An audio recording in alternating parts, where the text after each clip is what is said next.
There we go. Okay, we should be able to hear everything now. You've been smart to do an audio check. I what? It would have been real smart if I did an audio check. Yeah, probably. I should probably. You got this. We can do it on the fly. Yeah. Okay. So we have the yeah. This is a terrible setup for a screen. Wow. So I threw this screen together in literally 3 minutes. Because it's just an edited version of this screen. So it's fine. It's fine. It's not too bad. No, it's just there's weird space off to this side of the screens that nothing's happening. Okay. So we're both not feeling great today. So it's just going to be an absolute chill session with kind of the focus on just kind of talking about StarCitizen. The title is something. What does it say? Talking StarCitizen is what I think I'm going to be calling like a kind of like a more podcasty kind of thing I want to do, just kind of with other people. So this one's with EnderWalker. Hello. It is I. Hey. Not only is he at arm's reach in my employee in my StarCitizen org, but he's also a new player. When did you actually start playing StarCitizen? Not very long ago. I want to say it's been over a month, less than 2, I think. Oh wow, okay, so that's really new. Yes. Okay. Yeah. So about the time that I joined the org, I think I had a week in. Okay, wow. Dang. That is super. I did a lot of reading to get my job. Somehow we hired him straight into a leader position. What's wrong with us? Anyway, but no, he's been doing a great job in the org. Though he's our mining lead, so if you got mining questions, absolutely, this guy's the one to ask. Blizzard says, look at that sweet bow. What? Oh, yes. Think you'll ever grow a Naz? No, I enjoy the baby face. I enjoy it. I don't. So.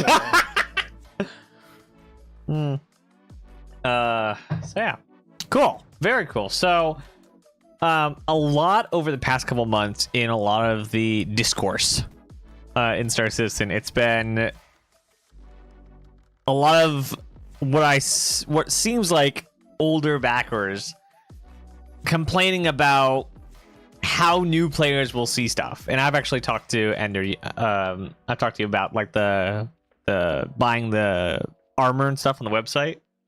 Mm-hmm. We talked about that little. What's your opinion about buying armor that you could potentially just lose in 3 seconds? So I'm very utility based. If it doesn't serve a huge purpose, I don't necessarily care. Like to a point, there are some pretty things that I want. I enjoy the look of them all, for instance. As far as armor, I don't ever see my own armor. So for me, that's not necessarily something that I care about. Granted, I will pay for a skin for the ship because I see that all the time. If it was something special, like if I could get I kind of like the Crusader set that Mr. Washburn was wearing. I might potentially buy that, and then I would just work really hard on keeping it. Yeah. So like if that showed up on the website, like you could buy that armor, and it was, let's just say $10. It came with a multi-tool, a backpack, and the whole armor set. And you bought it for $10, but then you lost it in game.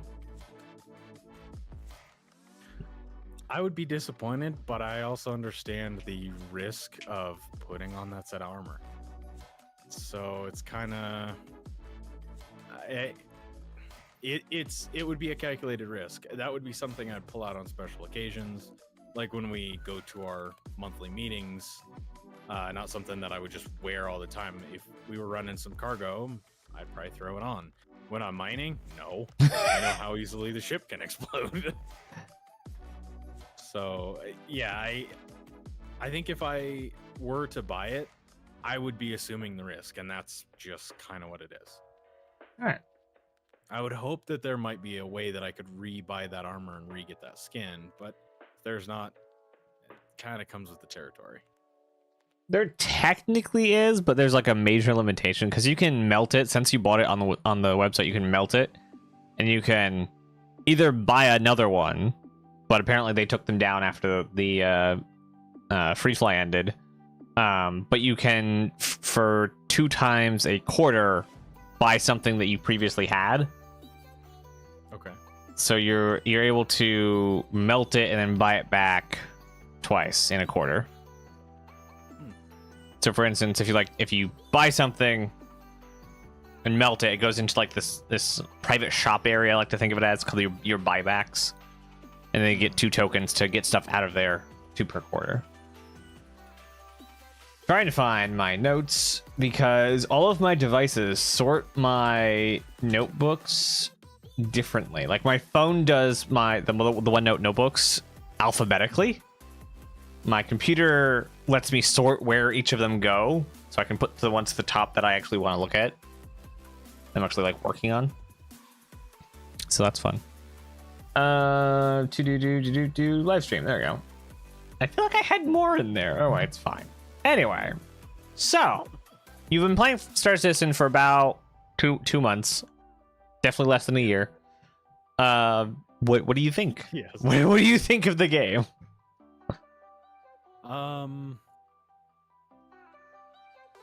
I have a very addictive personality, and I've been very much so addicted to it. It scratches that itch that some of the other games that I've tried don't. Imperium, I love it to death, but you can't. There's not the same feel. at first when we were playing it and it's like, oh, you've got to wait through your quantum jumps, I was like, I can't believe this. And now I'm like, no, that makes sense. That's probably a little bit more realistic than, oh, look, I jumped and we're there. And it's kind of like a nice, when I'm running some cargo or I'm jumping back and forth and I'm running our mining ops to move the ores and stuff like that. It's kind of a nice little respite. Then I get to go back to fly my plane. I'm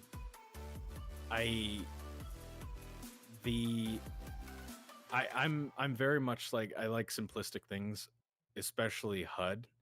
So it's very nice when you're going to a station, you're like, oh, I have to look around to find what I'm looking for. It's not just, here's the path. So I really do enjoy that.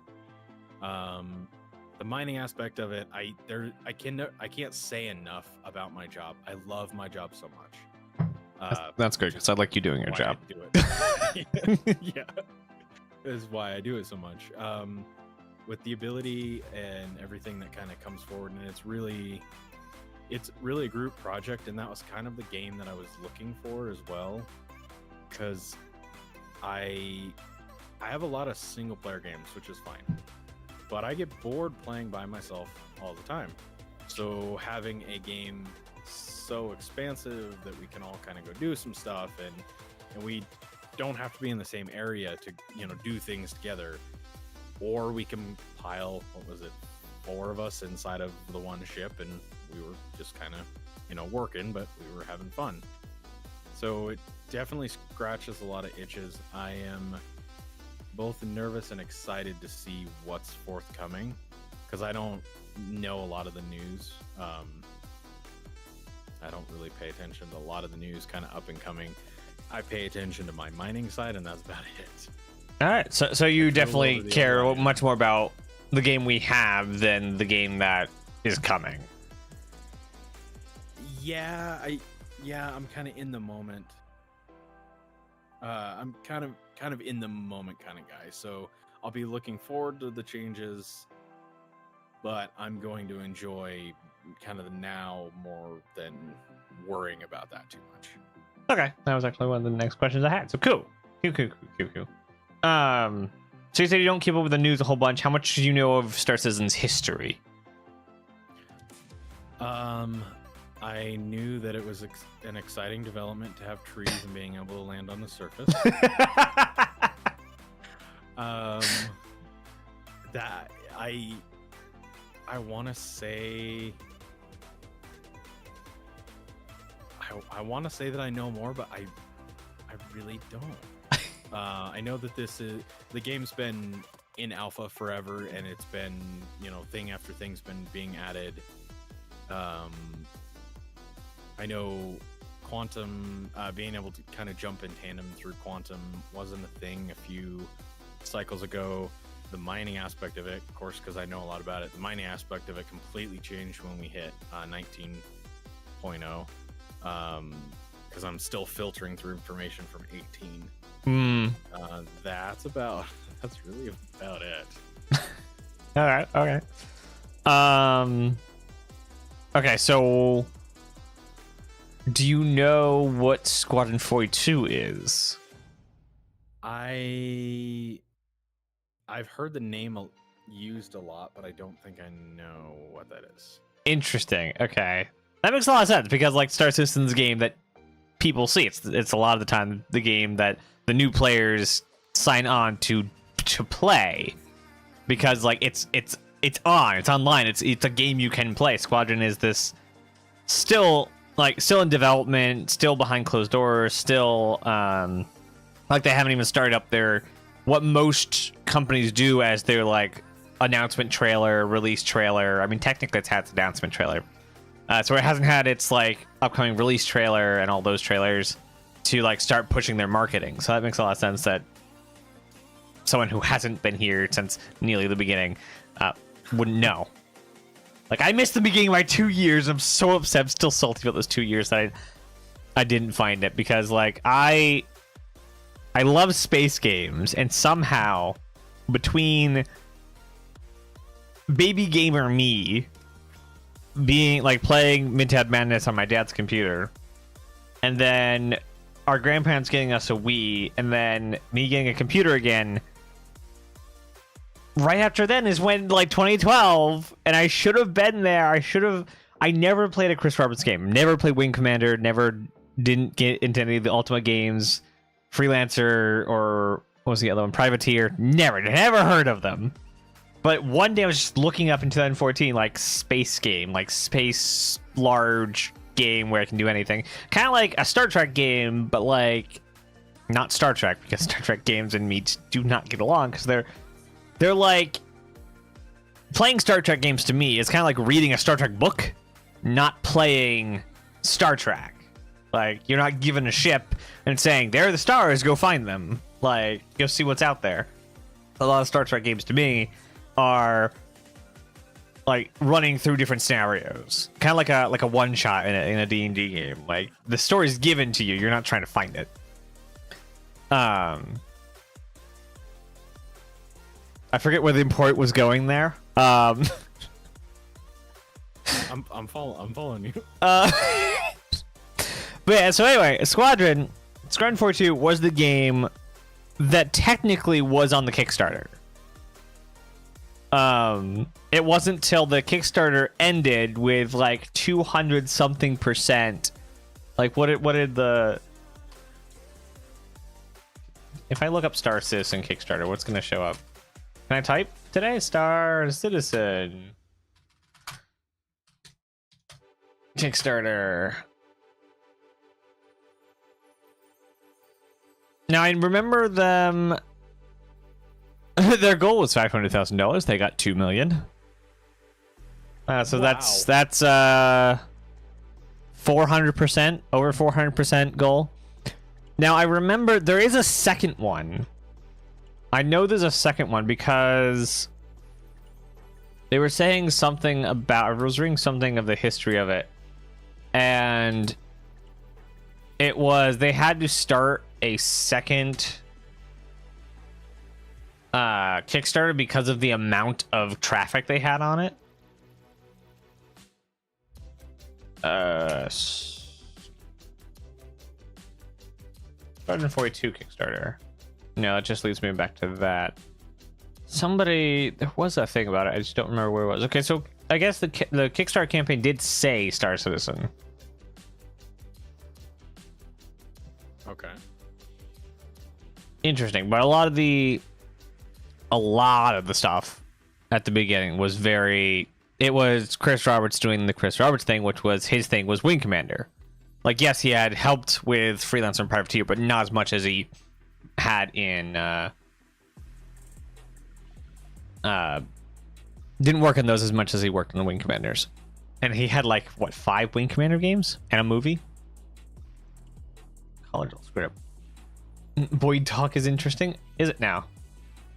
I saw somebody talk about fishing with a gun, so that was interesting.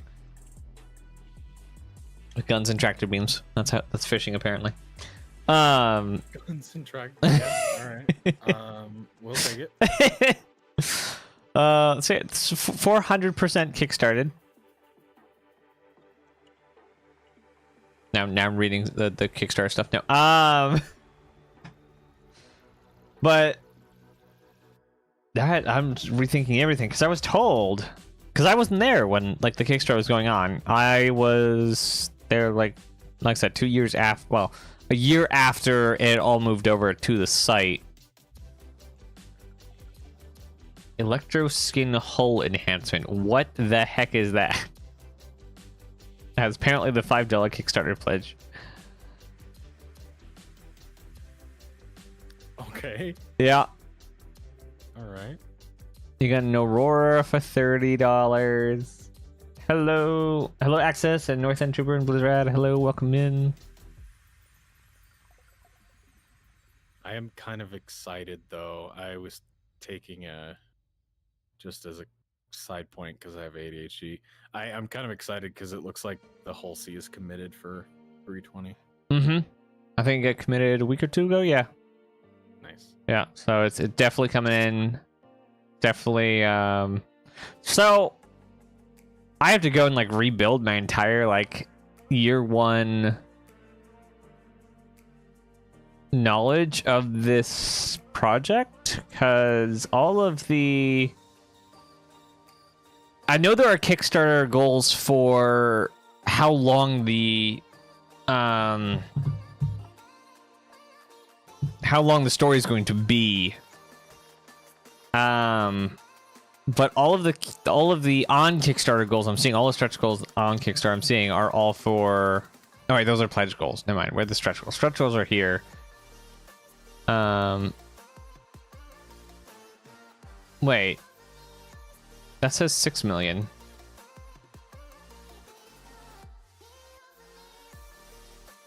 I am so confused. Nothing. End of Kickstarter campaign.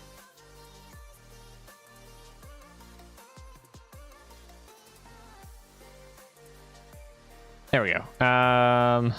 Everybody gets a robot. That was the first Kickstarter goal. Vulcan with AMD API anti-cheat is a woot from me. The volumetric clouds and pyro are a minus. What? Are we reading? Are we reading ahead in the month report? Is that what we're doing? The volumetric clouds and pyro. What's wrong with the clouds and pyro? No, I have it open. I had the thing open. What happened to the clouds and pyro?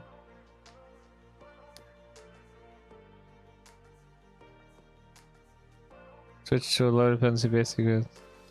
Seems like something they would have done already, like months to years ago, if they're just now reaching it.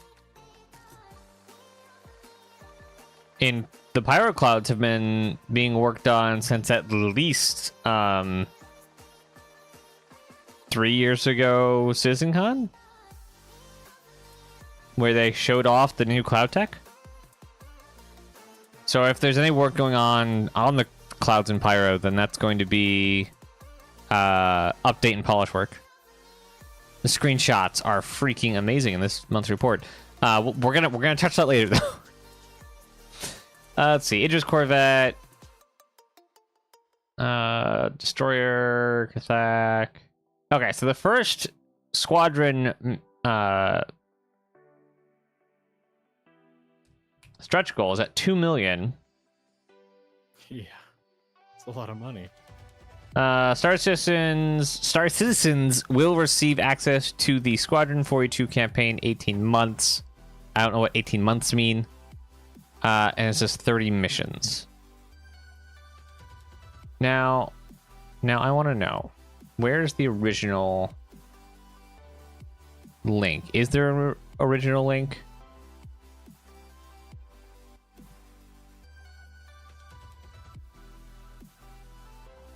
Okay, I need to find the other wiki because fandom wikis are all terrible. I'm gonna send you that. Maybe that's what you're looking for. Or maybe you already saw that. 61 updates. Wow. Wow. Okay, so... See, that says it ended at 2,000 or 2 million though. Yeah, if you scroll down and look at the shared... Oh, yes, the thing, yeah. 6. You can look through the updates and such. That's kind of what I'm scrolling through. Okay, I'm kind of looking for what... Subscriptions. 2012. Wow.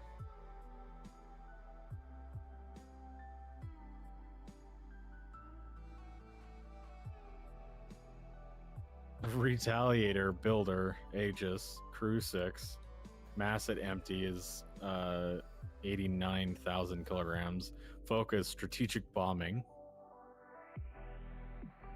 Yeah, that's... So, a lot. Squadron 42 seems like it's listed as a feature of StarCitizen. Because it's under the StarCitizen rundowns, reasons you'll want to play StarCitizen. A huge universe, consistently expanding, evolving universe, micro updates rule, Squadron 42, life during wartime, the conflict never ends, actions of players in the universe. So apparently, originally, like I said, I gotta go back and apparently rebuild my entire year one knowledge. Squadron was a feature of Star Citizen. It was its own campaign. Like, it was apparently, in this little blurb here, it says a playable offline or online co-op with friends, which is kind of non-existent anymore. Either the feature's been put on hold or canceled entirely. You'll sign up for a tour of duty with the UE fleet, meaning the front lines, protecting settlements from the Vandal war bonds. I don't... Something must have changed between putting this up and actually starting to work on Squadron. Because this reads to me like you would be... Well, no, it is an offline version. I don't know. It reads more like you'd be playing with the UE Navy in Star Citizen world. But it's definitely not that now. So anyway, yeah, it's kind of think of something like Halo or... I'm trying to think what other like military opera, space operas there are. I guess technically, like, I've never played Mass Effect, so I don't want to like relate it to something I've never played before.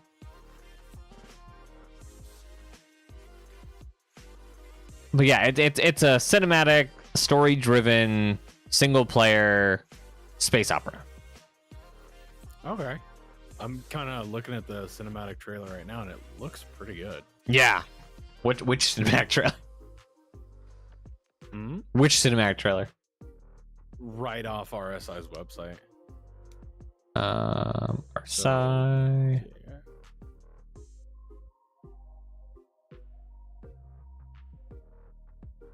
And then if we go Squadron, Games, Squadron, play the trailer. Aha! All right, so let's do that then. Let's throw that up on stream. Let's go. Gotta figure out what the music's coming from. Pause the music. Switch over here. Switch over to that. Switch over that to that. Then switch over to. Oh, I don't have you on that, so we're just gonna. We go here and steal your face from here. Where's your face? Cam 2. Thank you. Your face is mine. Oh, it's gonna be so broken. It's fine. This is going to be absolutely. That's horrible. You were me. It's just because my camera. I've made my camera with rounded edges, and you're not gonna have the rounded edge thing, so it's gonna look absolutely ridiculous. We'll be fine. You can fix it in post. That I have it fixed in post. That's the problem. If I apply it to your camera, how I have it working, it crops the whole it crops the corners off the entire camera, but I have yours shrunken down so I can get it because I have lots of editing to do to this window. Like I said, is this thing with the two cameras on it. Mm-hmm. I actually need to go and fix the source dimensions because it currently show up a square, so I need to shape it, and so the stupid camera cutting won't work. It's fine. Get OBS, work with me here. All right, so for you fans into this, I'm sorry for the inconsistency in the cameras, guys. I'm sorry. This should work. Yay, it's working.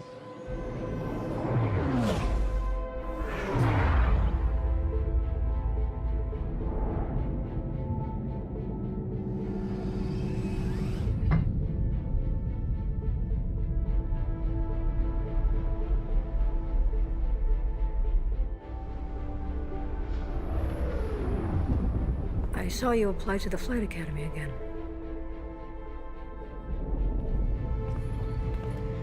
I'm your new wingman, sir.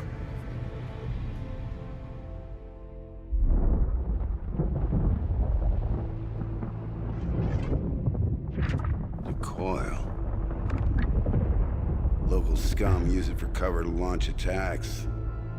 This is their turf, so move when I'm moving. Keep your eyes open.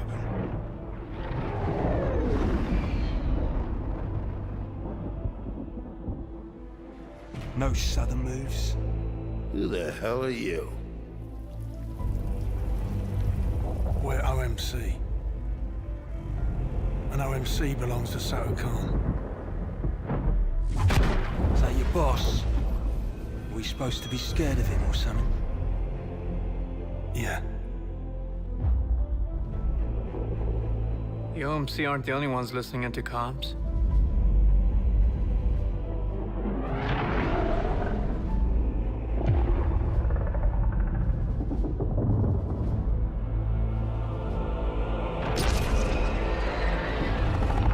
All ships, we're under attack by Vandal forces. Repeat, we are under attack.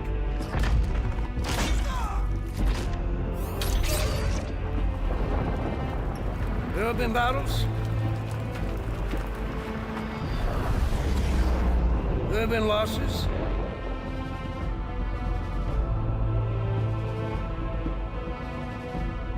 Each and every one of you has proven yourself time and again. We will not lose the system.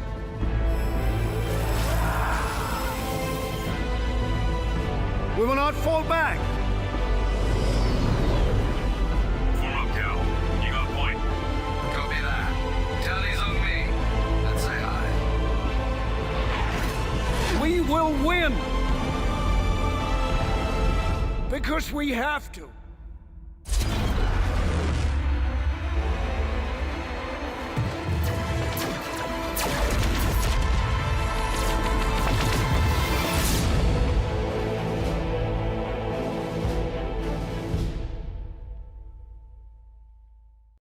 Is that trailer? Yeah, that trailer.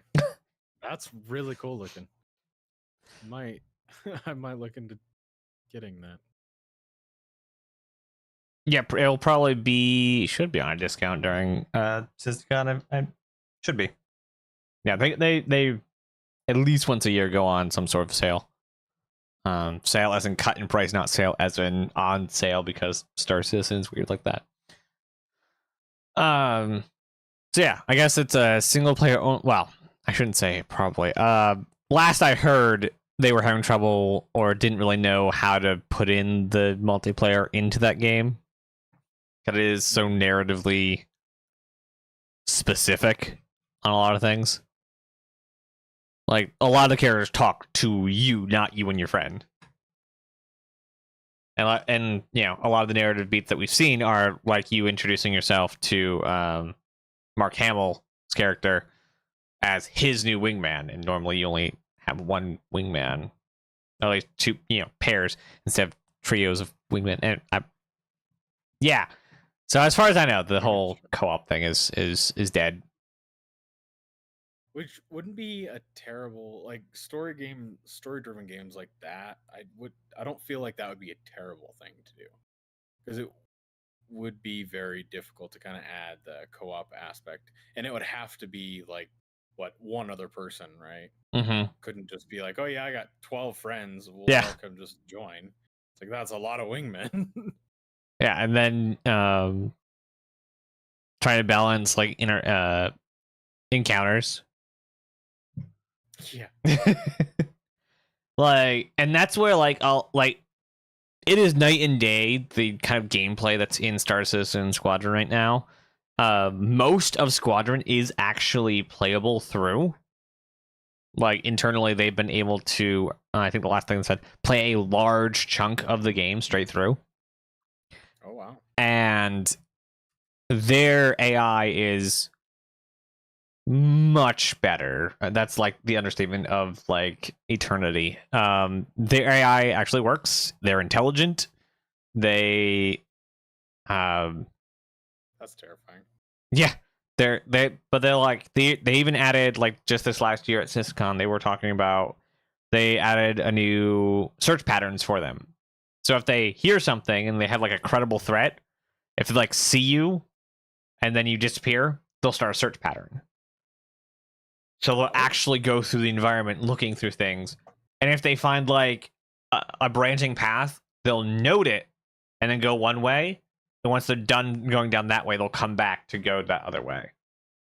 That's terrifying. So like that's the level of AI that actually is in Squadron, but currently in StarCitizen we have this derpy, like, you go up and stab them and they just take it.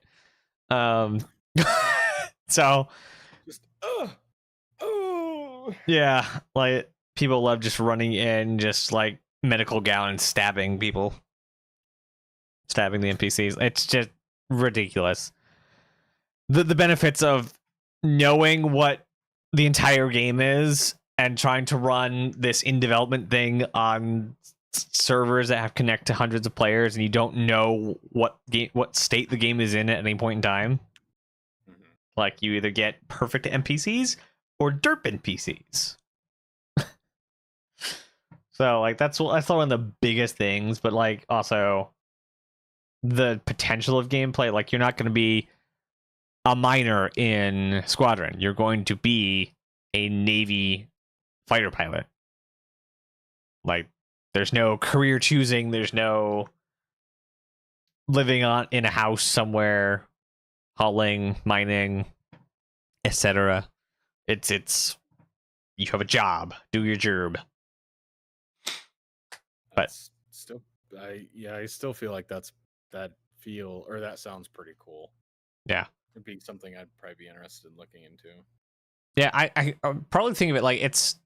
But so, do you know Starfield, the Bethesda game that's coming out? Yes. 2 months from now, I think. So Yeah. Starfield's kind of like in between StarCitizen and Squadron, where Okay. StarCitizen is open MMO sandbox. You just do whatever the heck you want. There's barely any story, and it's just like pick a thing and do it. Squadron is you have this one thing you must do. It's story driven from beginning to end. Starfield's like somewhere in the middle, where there is story elements that you can go and do, but there's also very sandboxy things that you can go and do. But it's still a narrative game. So it's kind of like the 3 steps of the chain. It's completely sandbox. That one's out next month, right? Oh, in October. I have a countdown, so let me just open that. Oh no, it comes out in 35 days. Yeah, okay. Because of recent events, I've had to rethink if I'm gonna be able to buy the $300 collector's edition to get my watch. I might have to look it up on eBay afterwards. Wait. What? Oh, wait, what? What? The collector's edition that comes with the watch. Oh. Gotcha. It's a really cool watch. Starfield. I think I remember seeing a photo of that. I think somebody posted it I somewhere. probably did. Probably.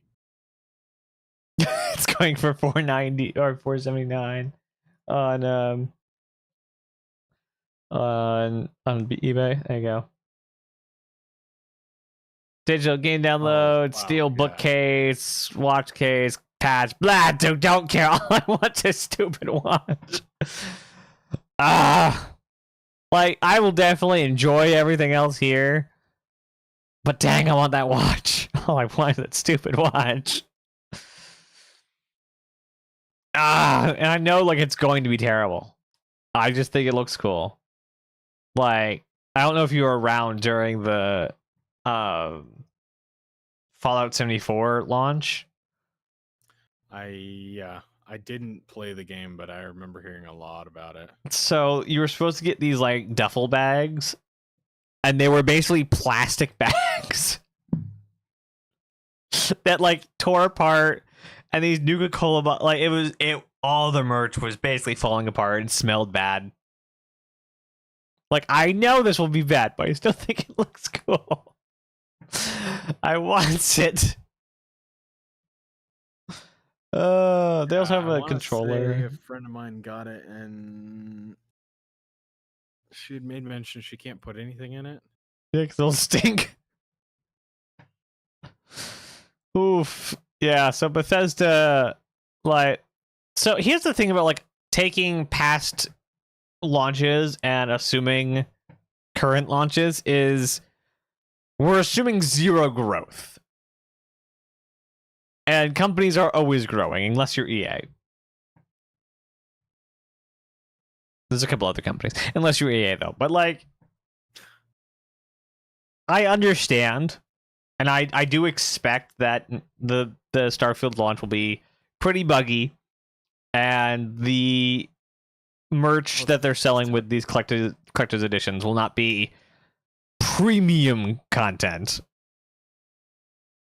Like, these are not like rugged things like their counterparts would be, like if it was actually made in the game. But I'm an optimist. I see what people could I see the better of people, so I can't imagine that they're gonna do the exact same thing for Fallout 74 for Starfield and just put out merch that is literally falling apart and smells horrible when it gets to the players. That's a big boat. That is a huge boat. Wow. Cutlass. What do you mean, Starfield? That's in case you're wondering, the internet loves stealing StarCitizen images. That's Like, it's been on cheap monitor pages on Amazon. It's been, I'm pretty sure somebody's used it in like a earnings call, like a investors meeting. It's Star Citizen makes really good screenshots even before we had planets. Like, people were stealing concept art. It's great. Oh, it's terrible. Yeah. Ugh. All right, so okay, so before we get into kind of one of the like things we'll be sticking around on for a while, that being CitizenCon. You mentioned you didn't really follow the news and you're looking forward to, but not exactly following the upcoming stuff. So what do you know and if are looking forward to in 320? So in 320, give me a second because I did just have this pulled up. That's fine. I'm Where did clicking I buttons that put- I don't want to. Oh no. I did something. There we go. All right, so in 320, a couple of them. First off, I'm a huge looking forward to, that's how English goes, the new station that's going above Morrison. Seraphim. Seraphim, yes. Because why oh why does the port that we will not name not have a med station in it? Why do I have to go to, what is it, I think Arc 4 or Arc L4 is the closest. Unless you want to. Well, Crew L1. Isn't there a Crew L1? Is there not a Crew L1? Is there? That should maybe be. Maybe it is Crew L1. Okay, because something's right there, but you don't have a med station. So I'm going to be an apologist here for a second. Port Olisar was the only spawn location when it came out, and med stations didn't exist. Medical gameplay didn't exist. We were still years out from that. However, they did put the stations in, and then the landing zones, and then the medical hospitals in the landing zones. That came out only like last year or something. And all through these updating of different things, they never updated Olisar. And so now it's a big thing that they're getting rid of Olisar. They should have done that. They should have done the getting rid of, in my opinion. They should have done the getting rid of when they made the new stations. All the other places have these big stations. Olisar just sat there. Like, they rebuilt a lot of the other stations. Well, not all. Oh, interesting. They rebuilt Korea. Yeah, they rebuilt Korea. So that's a new station. It looks almost identical, but they rebuilt it. It now has gameplay, and they're continuing to add to it. And it just that they rebuilt Lorville. Lorville just came in as a entirely rebuilt city. But not the like walking around bits. I hope that will change eventually, because there's a couple problems with like not being able to get a drink at the spaceport. But yeah, so when Port Olisar came out, it was only Port Olisar. There was no Orison. There was basically a 3 sphere with a texture on it to represent Crusader. Oh. Yeah, just like a painted sphere in the sky. That was Crusader. It was okay, but like it was definitely like people who played, we definitely had like star-eyed glasses on because it was like, oh, it's space, it's so pretty. But like the clouds view, the view of LSR now from LSR is amazingly better. Like the last one was like trash comparatively. I believe when we started out, we weren't even able to land on the moons yet. So it was only space stuff happened when we first got into the game. Okay. No landing on moons. We didn't have mining. It's basically fly around in this large area, and we only had like the area around Crusader. So there was no other planets that we can go to. So, quick side rail. When did the Stanton system end up coming into effect then? So it's coming like really piecemeally. We can actually start this in updates. We'll go to not that patch notes. Where is the StarCitizen wiki? So I want to go to all of them. 3.0. No, where's the big list of them?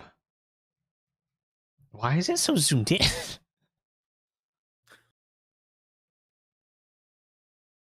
I know there's a way to get to them. I just don't remember how.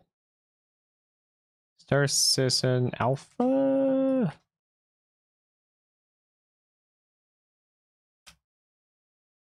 There's a way to do it. I just don't remember how. So on let's try this. Yeah, on this website, there is a way to see a list of the updates, and I forget what it's. Oh, that's not helpful at literally all. If we go here, what happens? Is there a list? See, that shows that. So, but it doesn't. That is wild. Again, as a side point, because Mhm. scroll. Back in 3.2, back on June 30th, 2018, you guys StarCitizen finally got item kiosk shopping. That is insane. Were you able Mining to? on planets Okay, so and yeah, it bodies? got the Ursa in 3.0, so I guess we were able to land on planets in 3.0. Okay. So 4.0 is the biggest update since 3.0. So imagine playing StarCitizen before landing on planets, and then in one update, you got 3 moons and all, like, not all the content on, but like outposts. Game features: breathing, stamina, heart rate, wound system, hint system, interaction, inner thought, party launch system, 3 moons. Levski was brought in, which is another the first landing zone. Service outposts, persistence and insurance, the first one. Air traffic control, shops, armor, AA subsumption, kiosk, afterburner, quantum travel system, mission system, interdiction and environmental missions, doors, airlocks, IMSIS 2.0, distortion damage. Cargo and commodities were added. Star Marine was added. We also got the Aquila, the Mist Prospector, the Nox, Dragonfly, Aegis, Saber Raven, and the reworked Cutlass Black. We also got the Ursa. A bunch of different components were added. We got new first-person animation. We got clothing. Got new armor sets, new weapons, new mobiGlass interface, the star map. Yes, the one we're still using. I'm sure I've not complained enough about it. Render to texture, which is how we actually do like the video calls in game. Power triangle on MFDs, heat in items, item type, power systems, stealth systems, power items. Lots of redundancy. The technical FOV scale menus. Lol. Some optimizations. Crime stat, Grim Hex, which is the pirate station. And then ships that got reworked was the Aurora series, Aegis Avenger, Vanguard, Saber, Gladius, Gladiator, Herald, Merlin, Reliant, Caterpillar. And then it keeps going. Like, it keeps going. Yeah, yeah. So when, because you said you were a part of this update, did it feel like a brand new game when you came into 3.0? not day one, because I didn't understand. That's fair. So I had made a video, a terrible, I went back and watched it like this year. A terrible video, but Watch this video. I faked having a bigger universe because during the pre 3.0 phase, I think kind of still after it for some measure of time, there was also another place you could go to play multiplayer. That's called the social module. And it was only the ArcCorp landing zone. It was not flying down to the planet. It was loading in, and you loaded into basically a lobby, which is where you were like getting off your spaceship kind of place. Okay. And there was just like the ArcCorp landing zone to explore. So what I did is I made up some lore reason why I wasn't able to keep the camera on, or I kept doing cuts between flying around in pre 3.0, and then I would cut and say, okay, I'm arriving at ArcCorp now because I flew all the way over here. When we're going to meet this person, and basically it's a horrible video, but I played what I had tried to make, or what I tried to assume the gameplay would be later on, with being able to fly around, go down to landing zones and stuff. And so when I loaded into 3.0, it was very okay, this now exists, this finally exists, but like a month or so into it, it's like, how is this game so small? Why does not everyone freaking know about this game? It's so special. Like, even like comparing just the planet, just the quality of the planets to something like Space Engineers, something to Empyrean, they were so much better.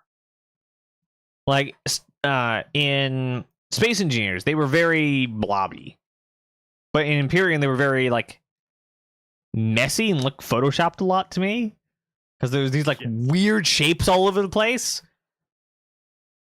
It kind of looks very similar in like Dual Universe, because it's like, oh, this is a beach and Skittles all over the ground, because there was like these rocks, the glowing red, green, blue, white, black rocks all over the place. Those were your like surface ores for beginners, so they're called Skittles by the player base, if there's still a player base. And then like when I don't know when Horizons came out for Elite Dangerous. Like, I'm like, okay, so Elite's now gonna do the planet thing. We're finally gonna have like a competitor to like make these two games start fighting, trying to get better at these things. And Elite just dropped the ball, and they were like better quality as like resolution to Space Engineers, but they were completely barren, and they were single textured. Like, there was only one color on the entire planet. And I feel like I remember playing Elite, and it was very like the flight felt different, I guess. Not in a huge manner, but it definitely just kind of felt different originally playing it. And I keep in mind I didn't play for very long. I dropped it probably about the same week. oof. So I was given Space games were not really my thing, realistically, until Imperium, and I only played Imperium because it was the first space kind of free building game that I could play, and I had a handful of other friends to play it with. So I have to look into Starship Evo again, because I like looked at it a while back, and I was like, that's a thing I should probably look into. I never looked into Starship Evo, but its building system is far more robust than Space Engineers. And I feel so robbed again that I've missed out this long and not playing it. So I need to go figure out what Starship Evo is and start like forcing people to play with me. Because like the building system is so much farther robust. Like, yes, it does have the like almost no texture, like Play-Doh-y texture kind of look. Yeah. But the shapes you can get are so much higher quality. Anyway, tangent. But yeah, the planets alone were just enough to completely sell me on everyone needs to know what StarCitizen is. And it's just grown and grown from there. And like I keep saying, I keep going back to this one thing and I keep trying to refine it over the like as I keep going. Like, and the current way I say it now is you cannot describe StarCitizen with a single conversation. So I like started talking about StarCitizen, like imagine this. You're at your house, you get up in the morning and you go to spaceport and you get in your ship and you fly off and you go take a mission to move some goods from here to there. You go pick up those boxes from a station or something. And you go fly across the system down to the world planet, and you unload those boxes off the off your ship, and then you hear that someone in that local area, like the daughter was stolen or something. So you gotta go and track them down, and now you're in combat trying to save this person's daughter or something. That's a great definition of like some of the stuff, but that leaves out so much of StarCitizen. Like, where's the mining? Where's trading, cargo hauling, refining, farming, fishing, like any of the reputation, like what the companies that are built in this game, racing. Like, you cannot talk over the entire breadth of StarCitizen in a single conversation. Like, it's wild. Like, even now it's kind of hard of like, we have dozens of POIs per planet, per moon per planet. Mm-hmm. And some of those are on the map, some of them aren't. Some of them are specifically built, some aren't. Like, what you do, like, I think even mission givers I'm pretty sure, are taken, like, completely offline right now. And they're, like, scheduled for a giant rework under the guise of the narrative team. And, like, no one really like cared that much. At least I didn't see much discourse about it. Just because there's so much else to play. But when they come back, they'll be coming back in a really good spot, I hope, because like they are so far the driving narrative force of StarCitizen. Because they actually gave you like, hey, I'm this person in this scenario. Like one of my favorite mission givers was Twitch Pachenko. And she was an ex-Navy pilot or something, ex-military of some kind, and her eyes were damaged, and so she had her eyes replaced. And so when you went and talked to her, she has these like little mechanical eyes. They had like little gears in them and things. Super cool, and they like glowed. But she's a criminal now, and she's like the first mission is, hey, I need you to take this specific ship and go clear out some of these other gang members that we're not friendly with. So she's like, here, take this ship and go fight my enemies. And it's really cool, and there's so much flavor text there. She's still in the game. You can like she's sitting in ArcCorp. Tessa Pajenko? Is it? Did I mix up the names? It's Tessa. No, not Tessa. It's Twitch. Gosh darn it, you brain. StarCitizen. Watch, I'm gonna put it in Twitch, and it's gonna Twitch missions. No. It's no. We're no. It's Twitch Tangout. Because it's Tirsa or something. Tecia is her actual first name. Yeah, no, it's Twitch Pachenko. It's fine. It's fine. I did it. I knew what I'm talking about. It's fine. No, it's not Tessa Pachenko. So Tessa Bannister was the first and only mission giver back in 3.0. Where I don't even know where she was added or removed. I don't know where she was there from the beginning, but I don't know when they removed her. She was the only mission giver at the time, and she worked as an ICC probe junior cartographer. So basically, straight out of college as a cartographer, you're thrown in this no man's land station and said, "Go watch the maps." And that was her job. So she would like radio pilots nearby, like, "Hey, I saw this stuff on the map. I'm not sure if they're okay. Could you go check it out? Because I'm not allowed to leave." And sometimes there'll be like a starfarer that was getting attacked by pirates, and you had to save the starfarer. Or sometimes it'd be, I think there was a Vandal, or at least some other. There was a larger chain of missions, and basically she was the only voice in StarCitizen. I think the Kovalex one was there, but it was. Everyone loves Tessa Bannister. Eagerly waiting her return. We have gone down such a rabbit hole. I forget where the conversation started. What I'm looking forward to. Yeah.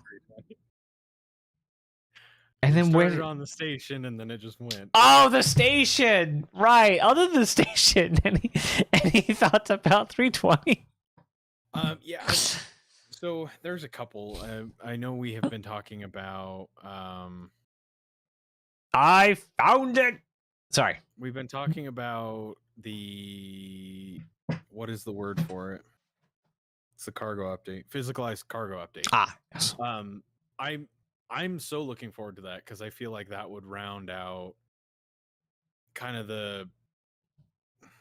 I feel like that would round out kind of the mining, kind of the cargo stuff, because there's a lot of mining time that I would need to take the cargo and put it in my ship so I can fly it somewhere else and take that out, and sell it and stuff like that.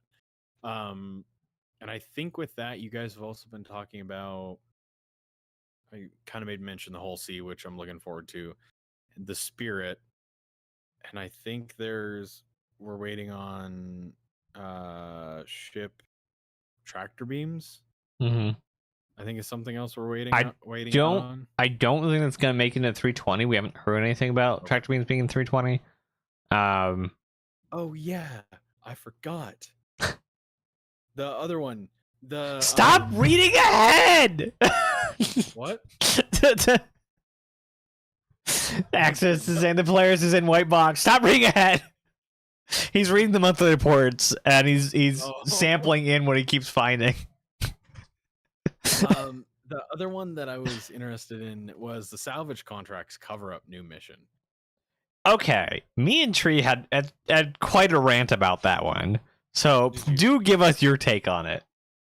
I don't know too much about it, but it makes so, as it reads, players will be contracted to strip the gang markings and paint off a ship that was used in a crime that the gang doesn't want to get caught for.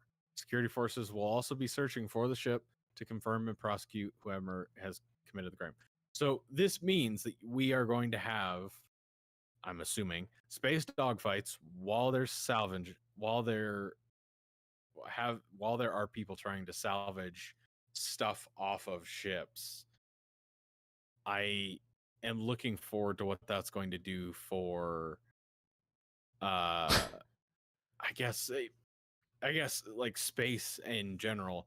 The location that I mine a lot at, I have a ton of salvageable ships on the outer layer, a ton. And I'd be interested to maybe have something and be like, oh snap, like I can't mine over here or something like that because of these things going on. I really feel like it'll make the world feel a little bit more busy, if that makes sense. Okay. Yeah.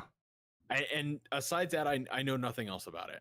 It just was something that caught my eye. Okay. Well, I hope I don't ruin it for you. However, ships are supposed to have transponders, right? Mhm. So if a cop shows up and like, oh no, the paint's gone, I have no idea what ship this is because this paint's stripped off of it. Like, they should simple scan will tell you the transponder and they'll know what ship it is. So it's like, That's true. yeah. That's true. Yeah. All right. And as far as I know, it will be you have to go and salvage you have to go strip the ship before bad guys show up, and you will fail the mission if they show up before you're done. As far as I know. Okay. Yeah. So that would be a good reason to bring something big. Mm-hmm. I mean, bringing a reclaimer and just like there's nothing that the advocacy would field to take it. Like, most of the time they come in a vanguard and a avenger is what I see most of the advocacy and security forces. Like, I know they have bigger stuff, but like I don't know like what ships they're gonna have investigating these things. So That's probably just a black. Cutlass black will be fine. I mean, reclaimer just could shrug off almost anything. All right. We are just about an hour in, just over an hour in. And I need to take a small break. So we're gonna pop it over to that, and we're gonna put on some music. So we got about maybe 5-10 minutes, and we'll be back. Okay. Let's see if I can figure this out. Where did my intermission? My intermission screen left. Apparently, it didn't want to. I guess we'll just go back to the starting thing. All right, we'll be right back, guys.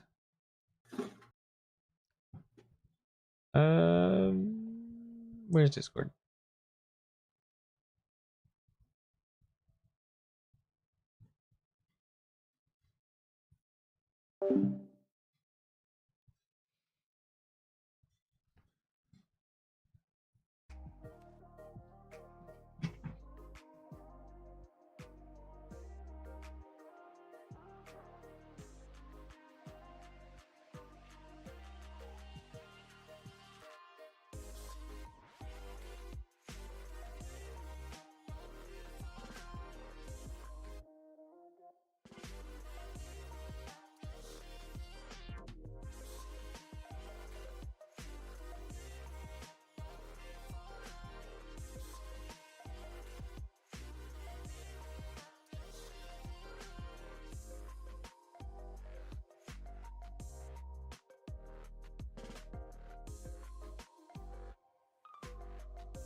Oh boy.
This might be other hypoglycemic type.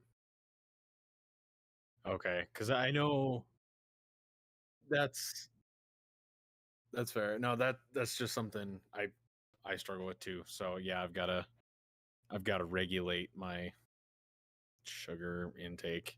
I gotta make sure that I'm not destroying myself, especially now.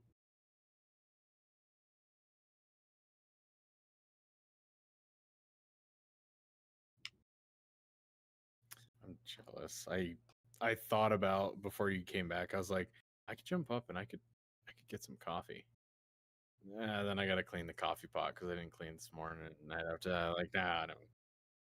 I was in a rush this morning before work. I literally, for my breakfast, I 3 eggs, 2 pieces of ham, and I drink. I wish I was kidding. I drink 5 cups of coffee, and then I go to work and I drink 2 more cups of coffee at break. Yeah. I genuinely I like the taste of coffee. I put a non-sweetened milk into it and a little bit of honey, and I go to town on it. Yeah, good.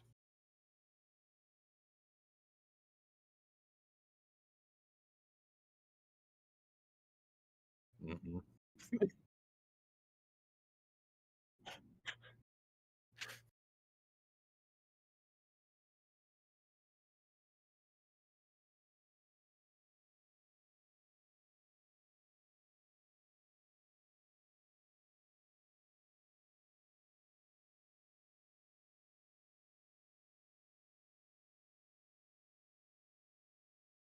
Yeah, yeah. That's I do have some instant coffee. I don't need to sleep tonight. No, I'm kidding. Um,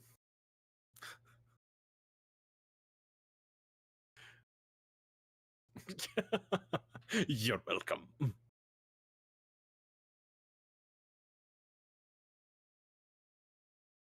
All right.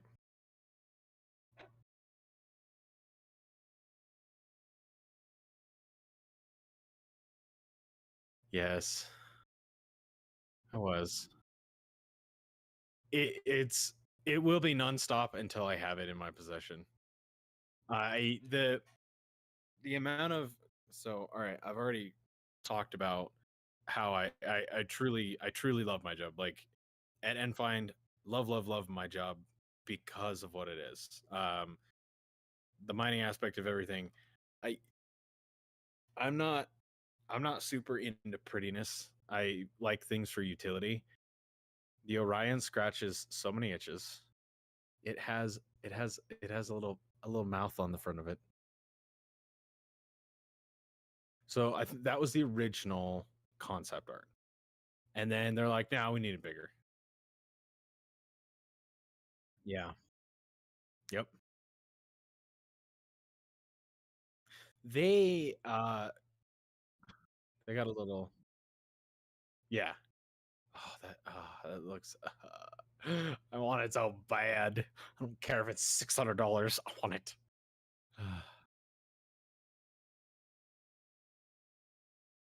Yeah.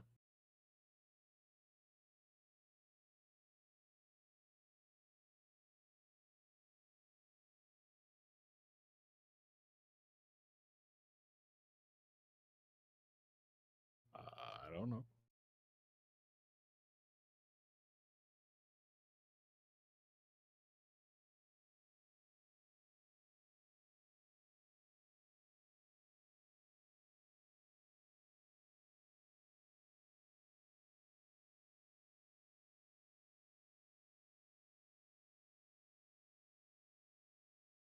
Oh.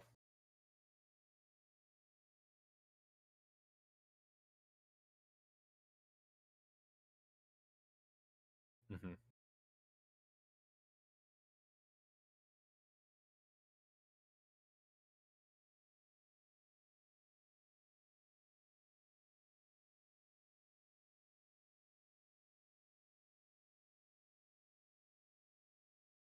Hmm.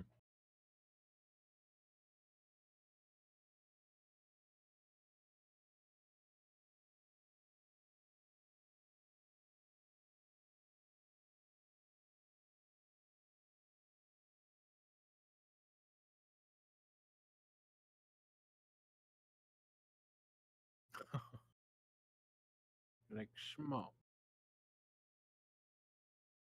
Yeah, there's so many things. I remember you and I sitting there talking about it, and we were kind of looking through the we yeah, even in space. We were kind of looking through the size difference. What on earth? That's yeah, interesting.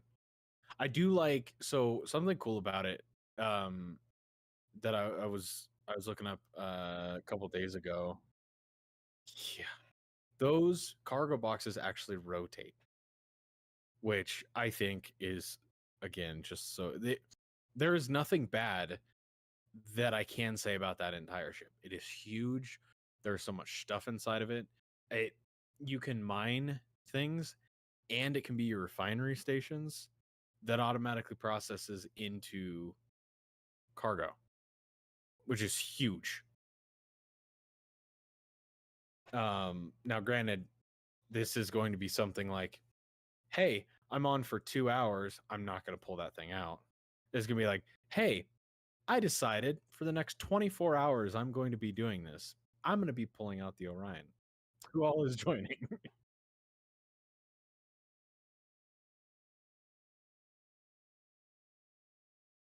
Yeah. And everybody, yeah, and it becomes exactly that. Yeah.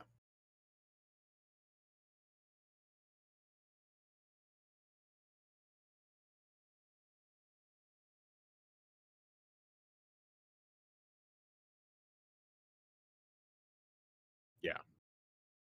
Yeah. And that's why I really want the mining crew to grow, so that we could have operations like that. Even if my dream operation at this moment in time is I want all of the mining personnel out enough that I can fill the mole, and I can fill the prospector, and I can have one scout ship and one AP.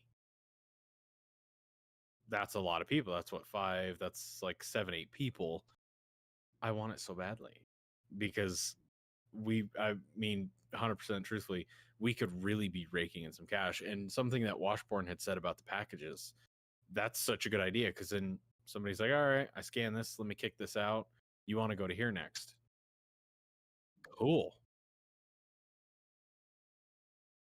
I want to say it was, yeah, I want to say it was Haban. Or are you talking in yours? I'm talking N5.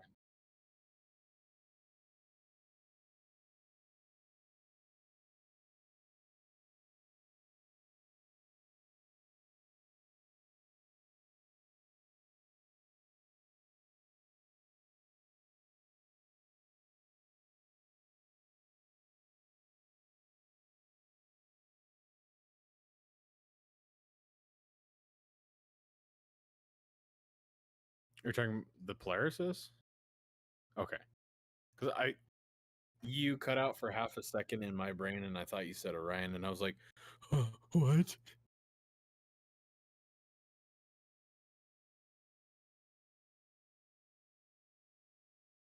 Yeah, it was in mining.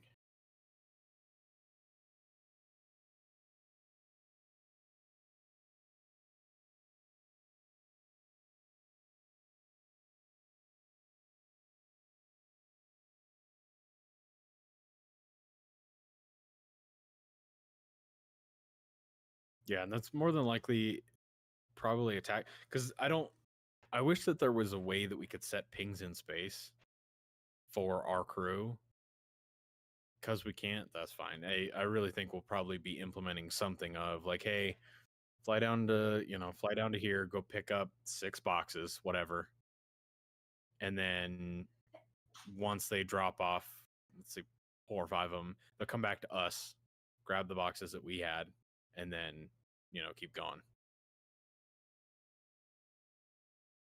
Visual unavailable. That makes me sad. That makes me really sad.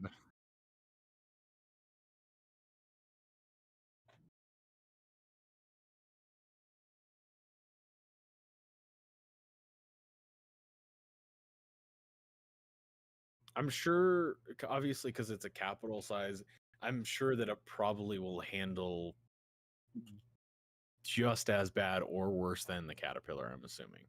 Besides the fact it's a huge ship.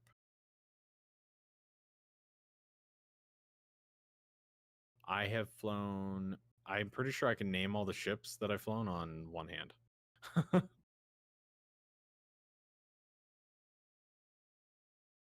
Yeah, I've flown them all.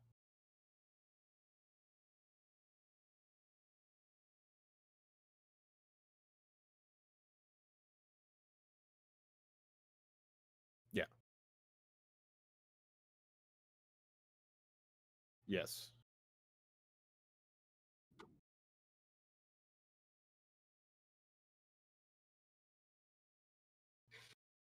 I can, yeah,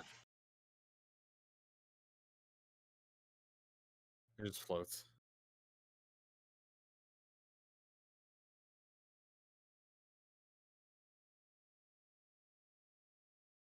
It just rotates in space. That's fine.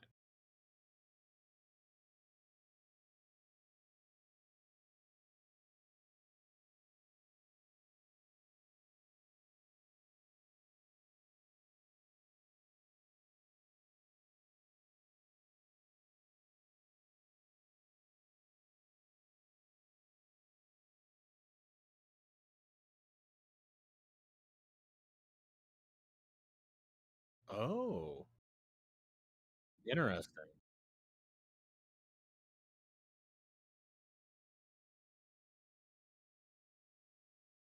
Because I feel like with a capital ship, just out of pure size, I don't feel like one person alone could pilot the entire ship. Because that's a lot of ship to pay attention to move to, and maybe we're in a time where all of the computers are that smart that you can just hit a button, it'll rotate, and hit a button, and stuff like that. But I would definitely like to see just kind of coasting into place.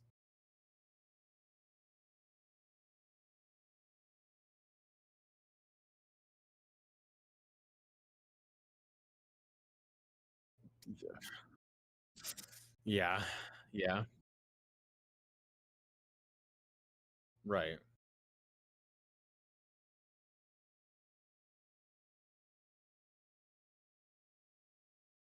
Yeah, I wish we had the availability to just get onto the ship and walk it, because I would love to just spend like an hour just like, oh, let's walk the ship.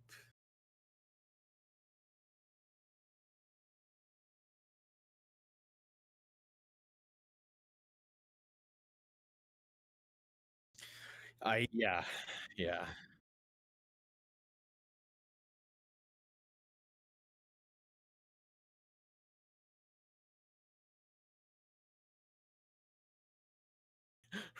Repaired enough, like, well, do we have spare parts on board? No. Why don't we have spare parts on board?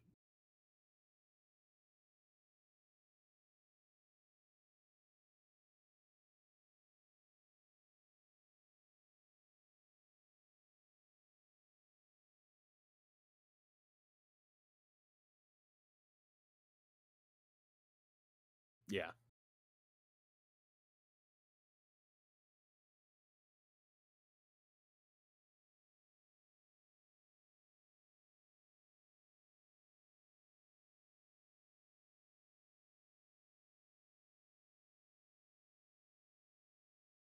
Yeah, that'll probably be all. Yeah, I'm thinking everything will probably be docking pad or yeah, docking pad? No. Um docking collar, thank you. Um and then what, just EVA around it. The cool part about the Orion, I have drones on the Orion. I want to say I've got like 8 drones or something like that on the Orion. So one of them might be 4 and 6.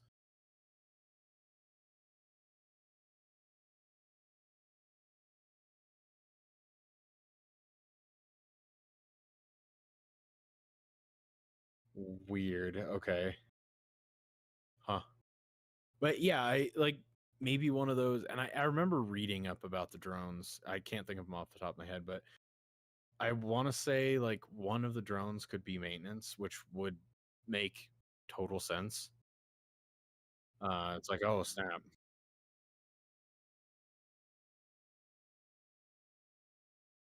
Hmm. Yeah, I feel like that should be. I definitely feel like that should be an added, like, okay, here's your ship at its base. You get to put it just like the weapons that you swap on and off it. You get to decide what kind of drones you want to put on it.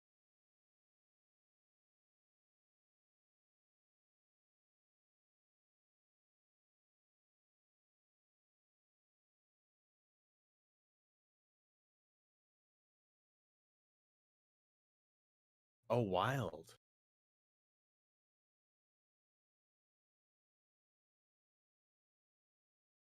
Oh, you know.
Yeah, I remember seeing that. That's so that's so cool. Yeah, I'm seeing like I'm not even seeing one on the bottom, am I? I'm seeing one on the top, obviously, but unless that is going to be the only way to get in. But that that's gonna be tricky. You got a lot of equipment on the top there.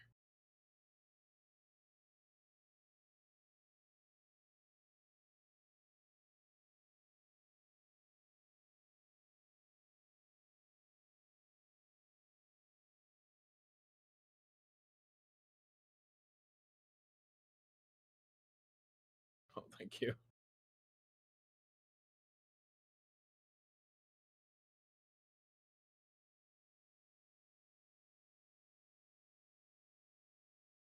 Yeah.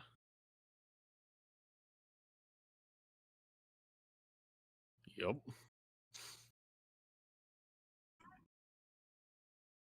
Yeah. Yeah.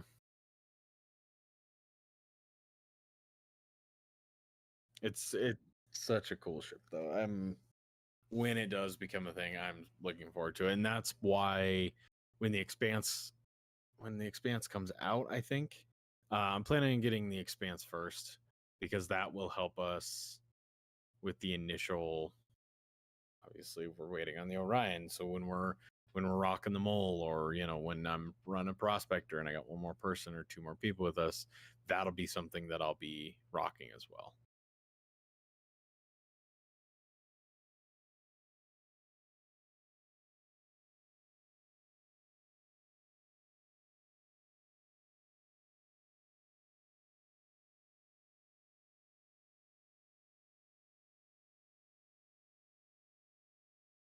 Yeah.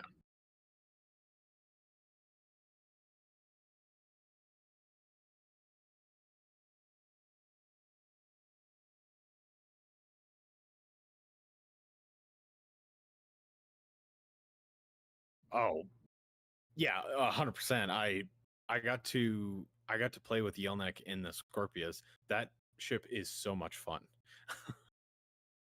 I was just the gunner, and I had so much fun.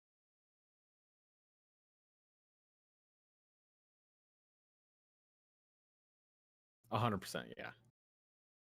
Probably, yeah, probably a full crewed Redeemer, and then throwing in like Scorpius would be in pretty easy choice. I I do like although it's a little bit slow maneuverability wise, the Connie's the amount of missiles that it has on there.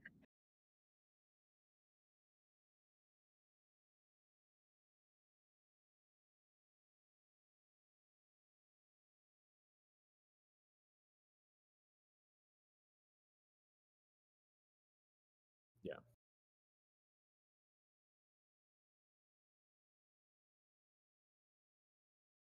Hmm.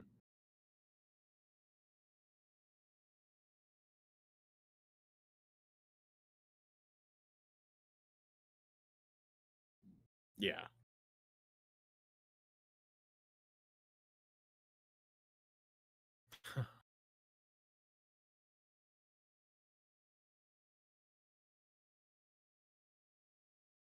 Gotcha. Okay.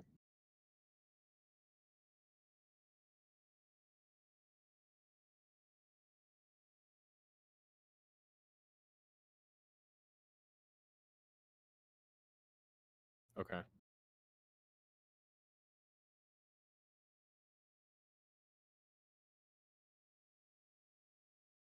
Yeah. That I mean, shoot, we don't quite have the manpower right now at that point, but we could probably be running similar loads now as was, because we have if we could get Yelnek back on, we have the Scorpius. Dark is always rearing to be running his Connie, or he's got a he's got the Hornet, which is IR invisible, which is insane. Um, I mean, those would be good ones. And that would be, yeah. And having yeah, probably three cargo ships would be nice to run. And that would be kind of exciting. I think we could do something like that if we could get like Yelnik on board, Washburn, yourself, myself, and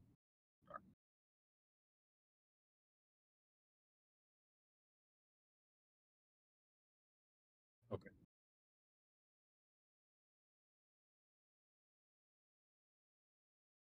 okay. I will have Dark will be at my house, so I could be on, but obviously he won't be. Yeah, but he just started coming. He just started coming back around.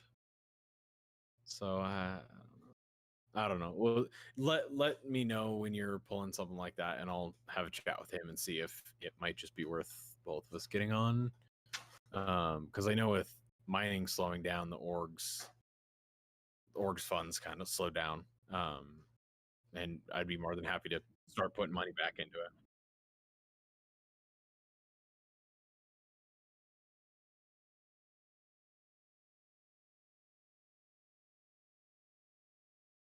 Yeah. But I know I was kind of around the time that I started getting really sick, but I know August is going to be crazy busy, and then September I plan on coming back full force. Um, After my anniversary and everything like that, I'm probably going to be on. I'm going to be putting on my 1 hour a day, sir.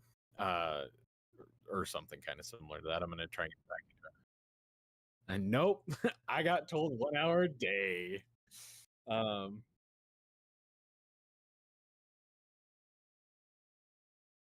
mhm.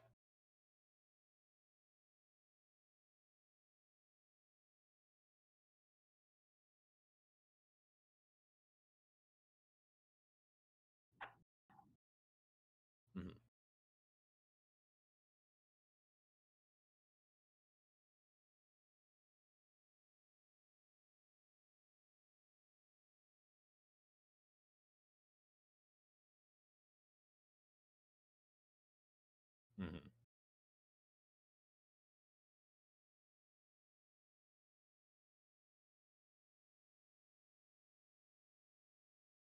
All right, then I get to put you in work mode. Let's do this.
It's good.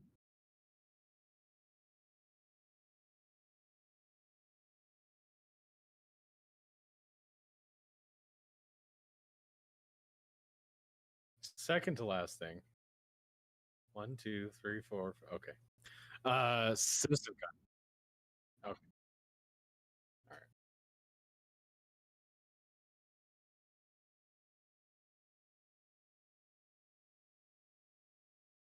Okay.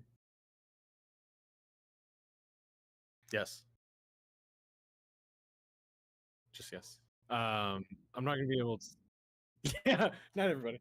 I'm not going to be able to attend this year in person, but I think CitizenCon. That's what we're talking about doing the watch party on, correct? Okay. Yeah, I'm really looking forward to it. I have no idea. As a brand new player, I have no idea what to expect. I have no idea what to look into, and that's kind of why I'm holding myself back a little bit from looking at a bunch of information, because I will splurge and something interests me and I will read everything about it. So I'm kind of trying to hold off till CitizenCon.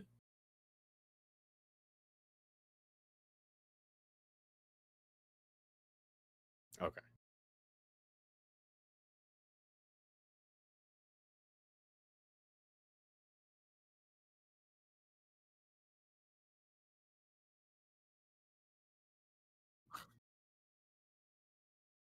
We are going to be talking about potato growth.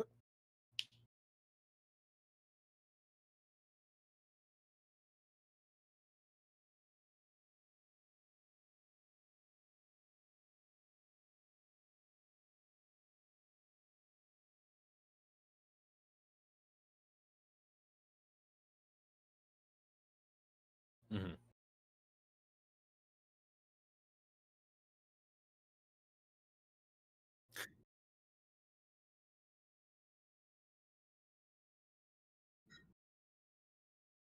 Okay, that's good to know.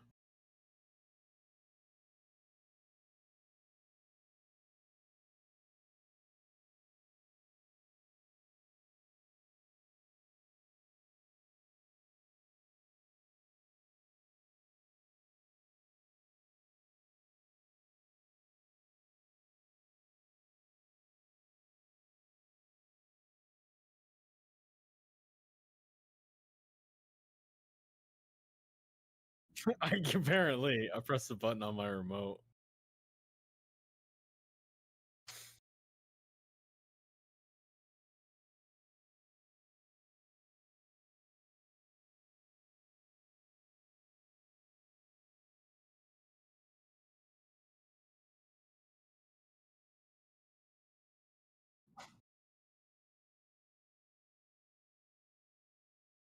Yes, yes, yes.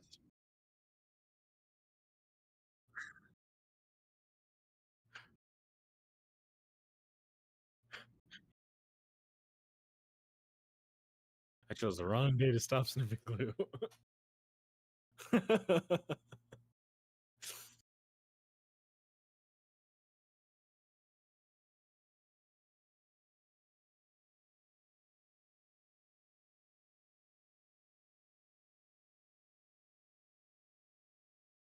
Oh,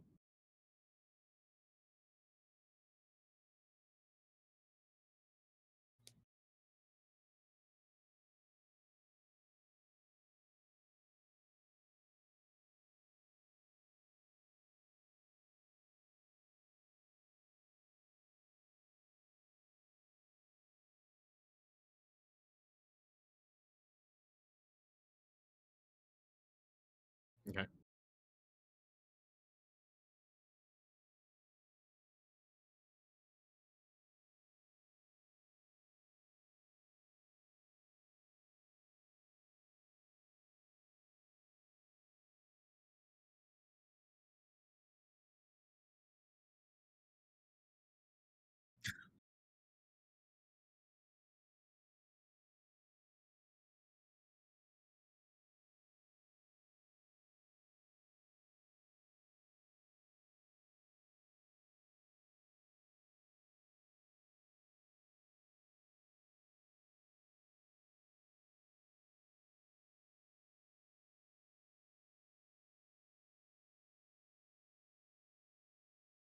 That'd be kind of cool.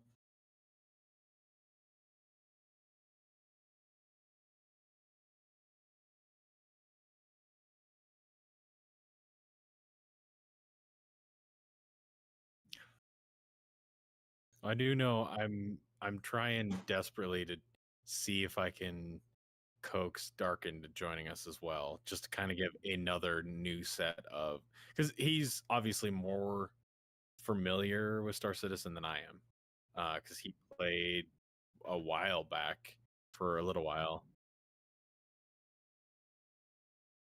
I was there.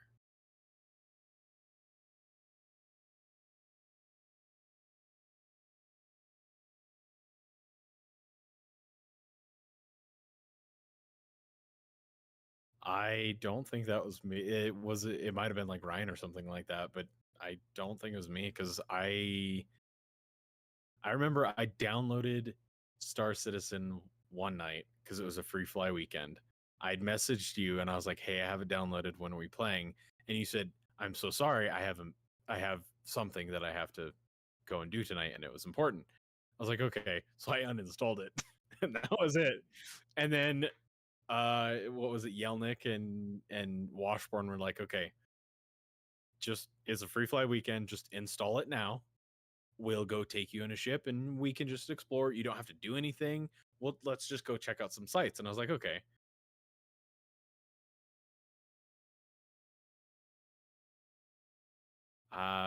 Dark and I actually went back to look at our friendship, and we have only been friends for like 4 years. So it was probably not me. Oh, snap. Yeah, no, this was not me.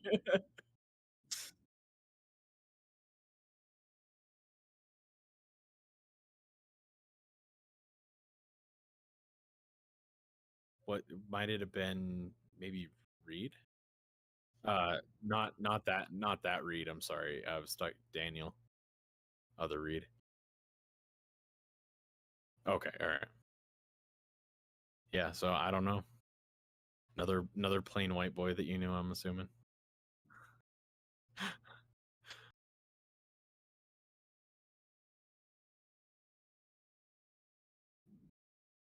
Yeah, I'm hoping I can get him with us, 'cause that would be yeah.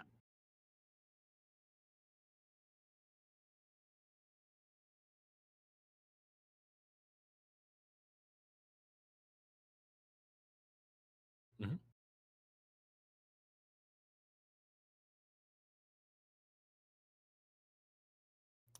It's gonna be a lot of coffee. But the good news is I have a coffee pot that can brew 5 cups, and I have a cold brew thing that can brew a gallon of coffee, a gallon of cold brew.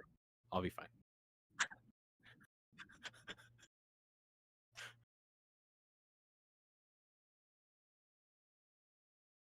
Let's go.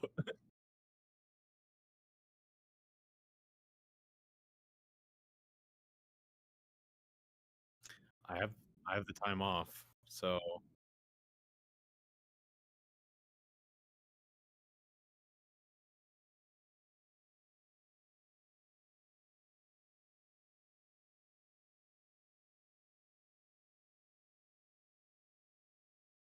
yeah.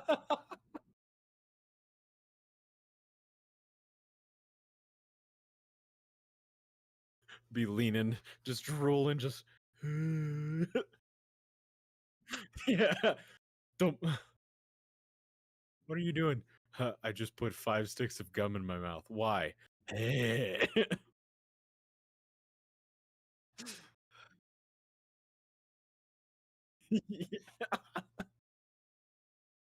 What is that in your hand? Butter. Why are you eating butter? Yeah, it's gonna yeah. I'm looking forward to it.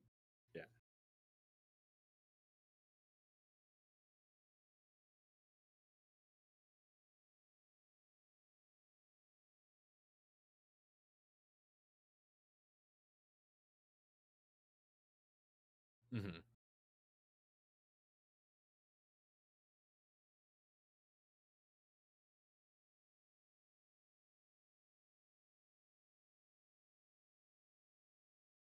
Yeah,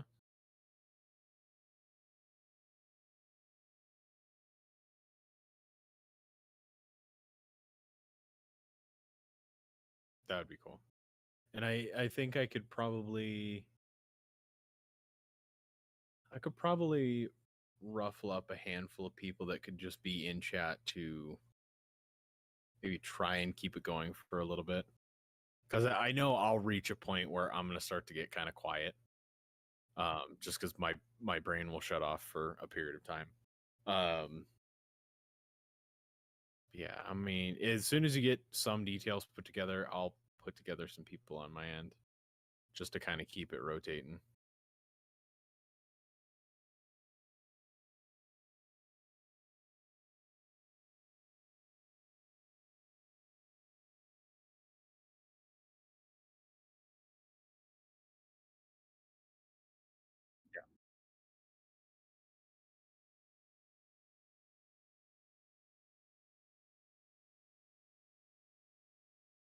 Yeah.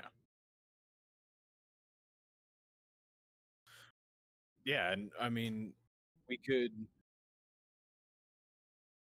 yeah, and that could be I'm gonna go pass out on the couch for 3 hours. I'll be back in 3 hours to do something else, or you know, yeah, I'll be happy to help in the ways that I can.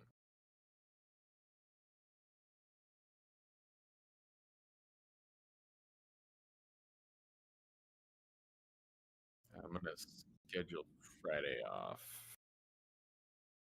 Oh, you don't stay awake. You don't stay awake for 48 hours. You gotta take a nap. I'm going to make you take a nap.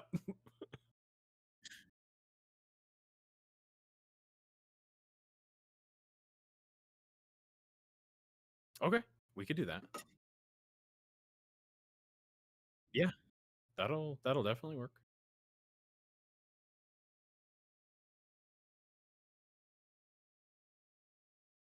That would be too convenient.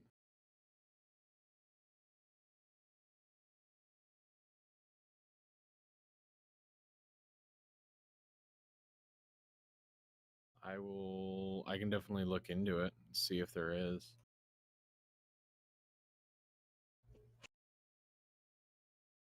And you don't do slobs, do you do OSB? Oh, OBS?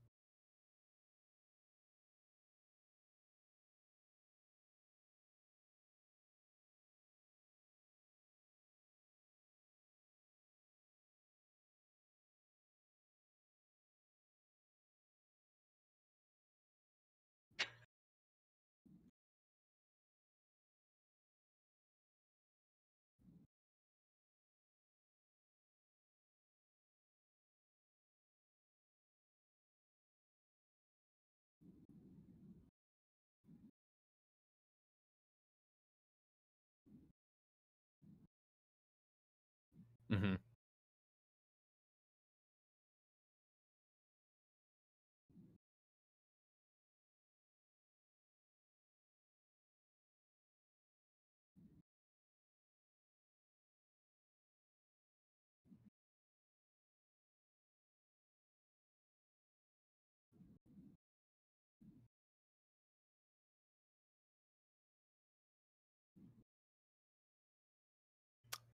I am.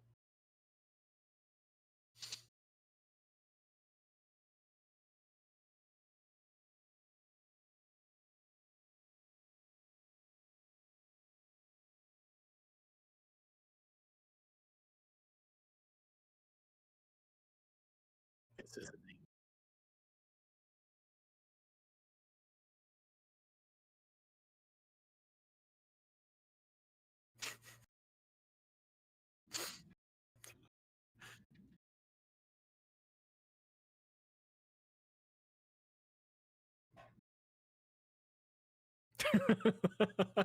I love that I can hear that. Okay. Okay.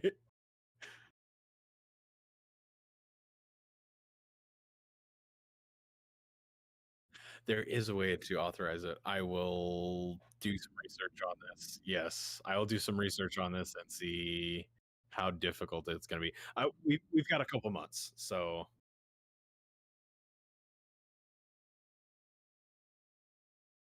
yeah, it's end of October. We've got. Oh wait, that's on the 21st. Oh, of October. Yeah. No. Yeah, no.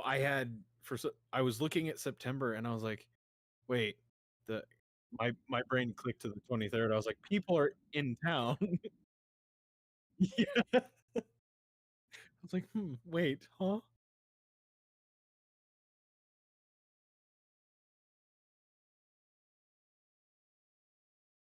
Yeah.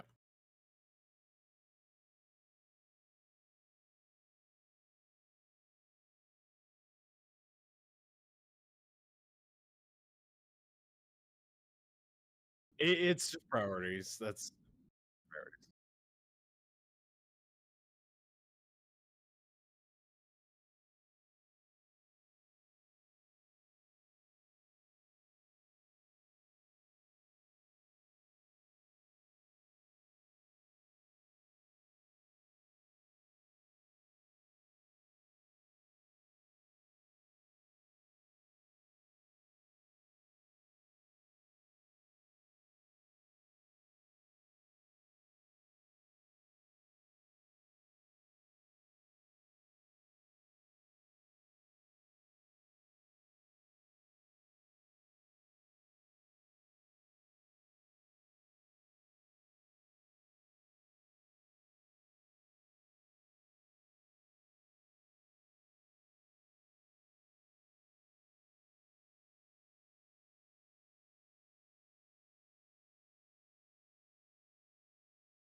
Mhm.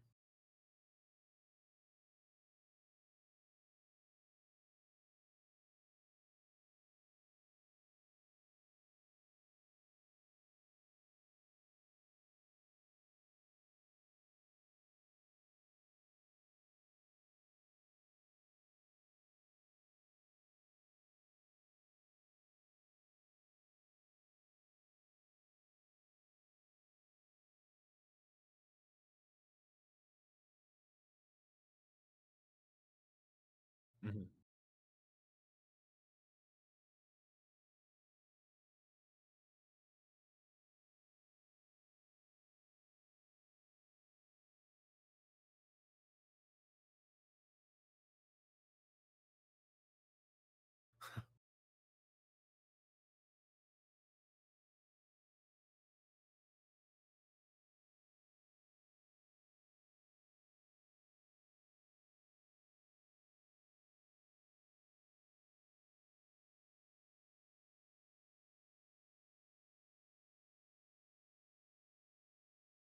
No.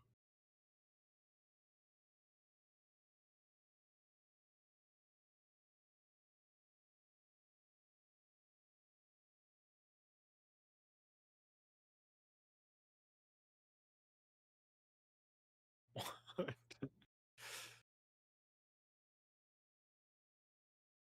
Mhm.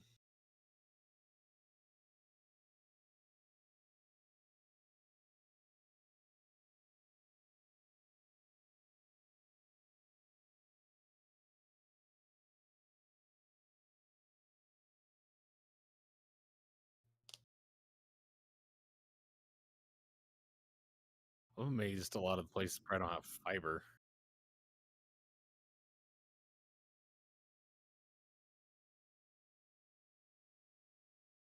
Huh. I think our convention center, if you know what I'm talking about, out here, I'm pretty sure we have fiber.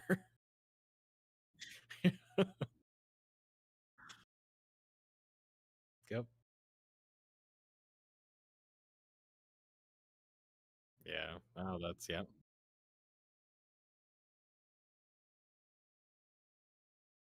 Okay.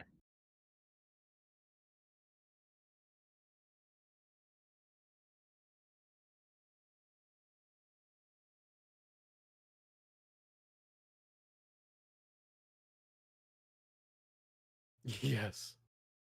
It's so nice. It's so nice.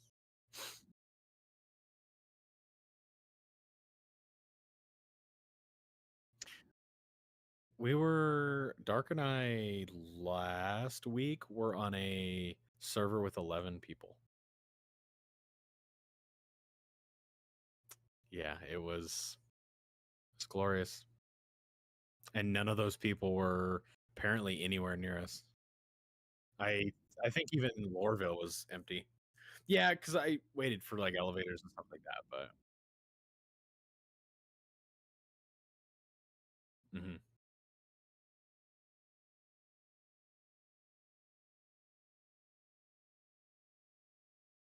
hmm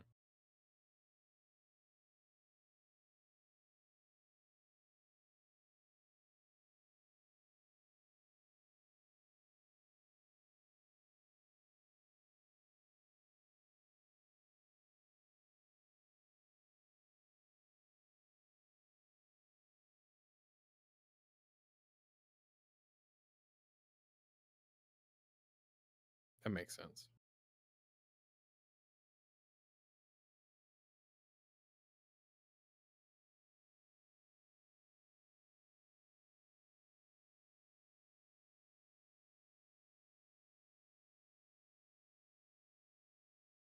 Yeah.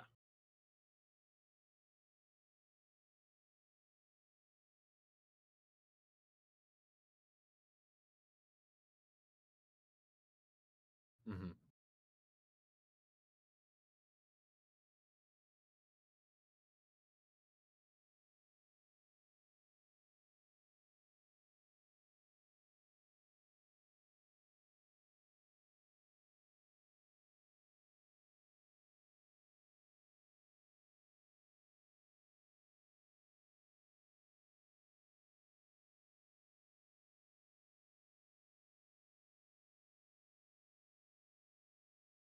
Hopefully. Yeah.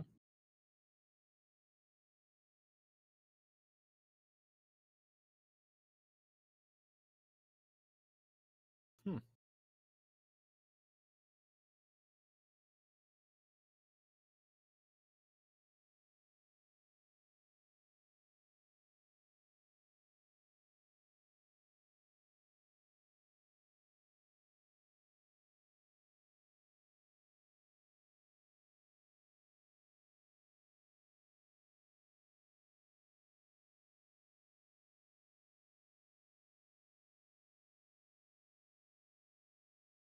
Yeah, because Pyro's the decayed star area.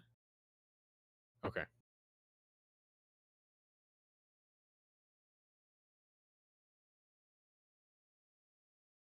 I don't know if I don't think I've played Arena Commander. I know Yelnik has been talking about it like, well, we need to play it, and he wants to get into I'm blanking on the other one. Star Marine. I know I haven't played Star Marine. I played Arena Commander once. I think that's what it is. Server jumping.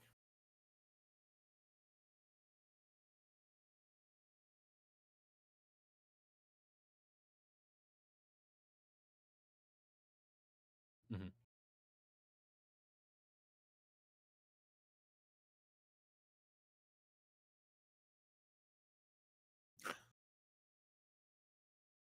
Yeah, that makes sense. I'm actually looking at getting.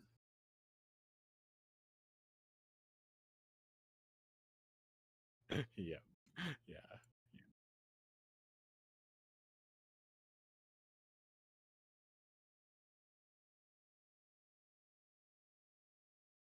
Oh snap! Okay.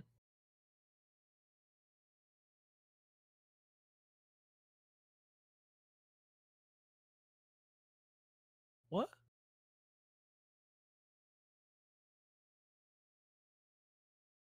Okay. And you can't convert that over.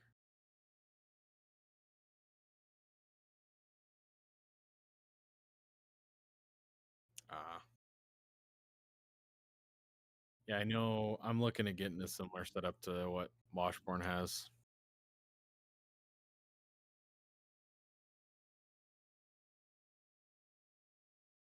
Yeah. Oh, I thought he had dual stick and throttle. Oh, then yeah, I want dual stick and throttle. It's been on my wish list for a month now.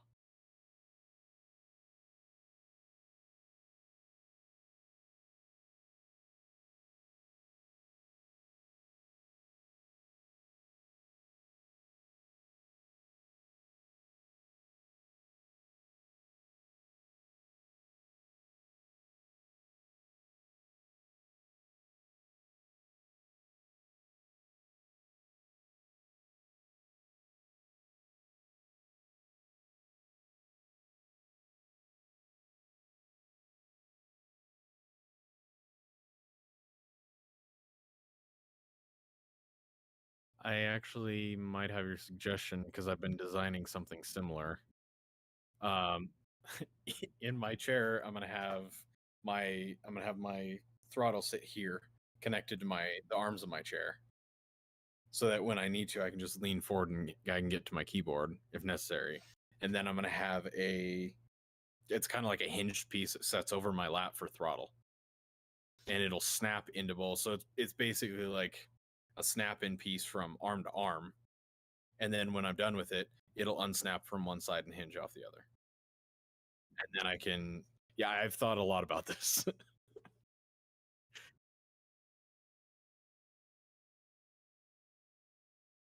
Yeah.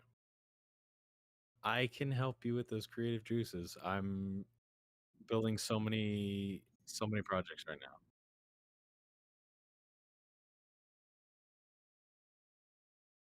Mhm. Yes.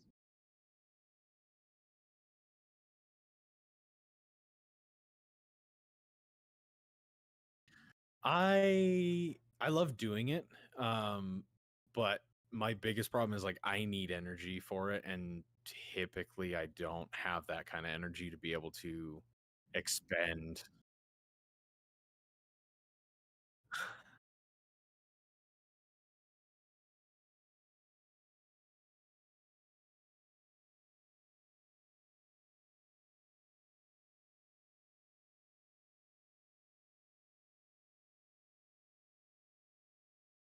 Yeah, I just need energy, and it's especially especially this summer. I mean, I should not have been able to come home and do this podcast with you tonight. I am so dog tired, especially like between the heat and working, and I've got I have right now I have 6 apprentices that I'm trying to keep in their locations and teach, and so yeah, and that's really one of the big reasons why I haven't been streaming, especially recently, is because I there's just so much that needs to be done. Yeah, so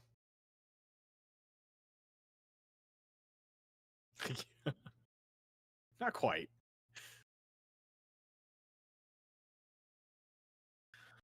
Oh, it would at least be 3 if I could. I'd turn 2 of them into books and 1 of them into a broom.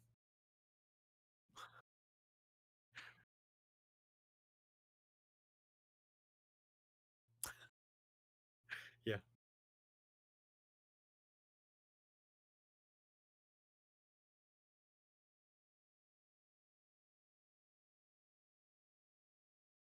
I've been contemplating it. Like I made mention about that one kind of like learners video, so to say. I would love to do something like that because I feel like I could go and I could do an in-depth, go through FPS and then go through Gem, and then I could go through Prospector and Mole and go through the sales process. And this is how this is done. Here's a short video. Watch this. Then let's go get in the field.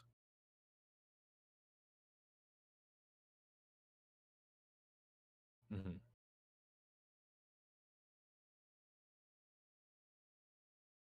That would be I would need AO's help to do something like that. That's definitely doable.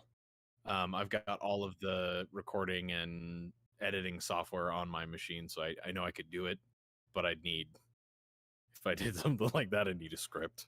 Because you know me, I'd go off on tangents. Yeah. Yeah, I could, like I said, August's a little nuts, but I could probably throw something into AO's inbox and be like, hey, why don't we sit down and chat about something like this? See if it's something we could put together.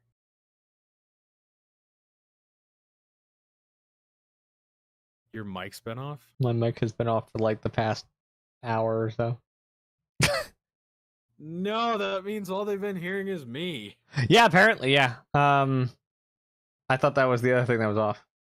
And I muted, of course, I muted as soon as we came back from. Nice. I'm so good at my job. Great. Okay, that's now I'm just now I'm ready to throw up. Where did OBS go? Come back, please. Thank you.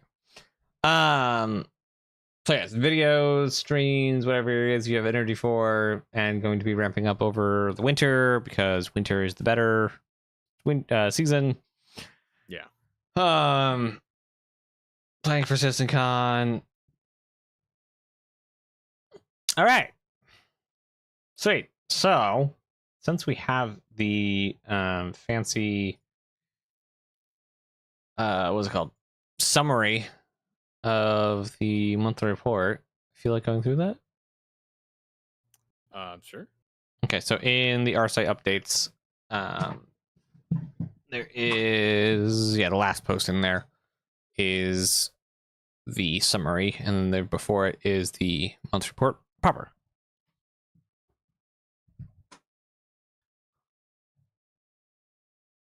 In where? In Nova Forge Industries, in the bottom meta and off topic, bottom category, the second one down is RSite updates. Oh, I was so confused. I'm like, what am I looking at? I'm not in Endfind. That would explain why. That would explain why. All right, I am looking at it. Actually, that doesn't. Okay, so let's just kind of go Holy through. moly. Yeah, these are everything everyone's been working on StarCitizen related in the last month. Okay. So if you just want to like look at the one in Discord, we'll go through the summary version because like it'll be the next 3 hours talking through the entirety one. So anyway, AI tech finalized work that allows NPCs to transition between EVA environments with gravity, aka they can EVA onto your ship. Oh. Gotcha. That's totally not worrisome. But also like they can also transition between a ship with and a ship without gravity. Cool. Okay. Or like onto a ship, off to a ship. Yeah. NPCs can enter exit ships through airlocks, hatches by vaulting over ledges. Okay, that's oddly specific. Yeah. So I'm assuming there's going to be some way to make sure that all airlocks. I'm assuming this would be like unlocked airlocks instead of locked airlocks. I'm assuming. Yeah. Okay. Like anything another player minus being on a team could get into.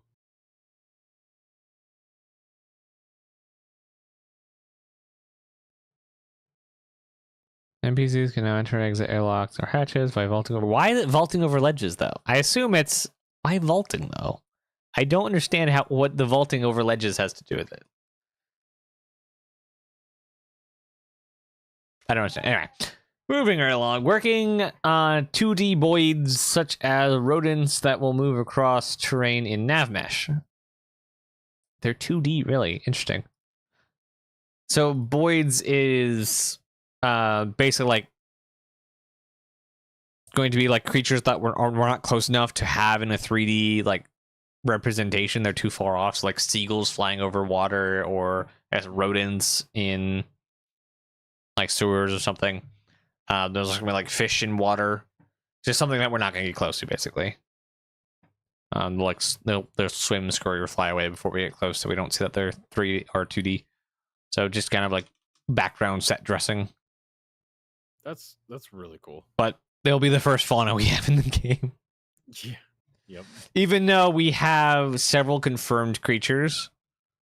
We have the Microtech Yeti, the Kazi Grazer, which is the space cow. The Pyro Crab, which is like 10 feet tall. No, it's like 20 feet tall. The Vandal dog, which will rip your face off. I don't know where any of this is, so I'm just listing off the creatures we know will be in the game. Oh, the Oni crab, those fly around Hurston. And then we have fly? Yeah, so the Oni crabs are little like gas punks.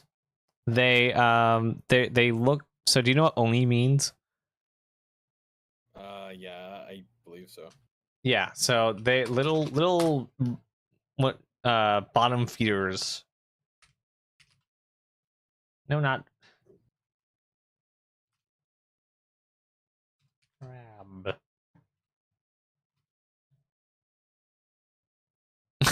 But crab, and it's like, yes, you mean the ship. No, I don't mean the ship. These are the Oni crabs. Kill it with fire. They live on Hurston, so they're pretty adapted to fire. Yeah, blind Oni crab. So they're filled with gas up top, and they're just just little demons. This is the Pyro Crab. I don't like it. I don't like that. This is the Yeti. Okay. That's all right. That's from Skull Island. Yeah. What? Kong, Skull Why did Island. I get put in? It just was down there.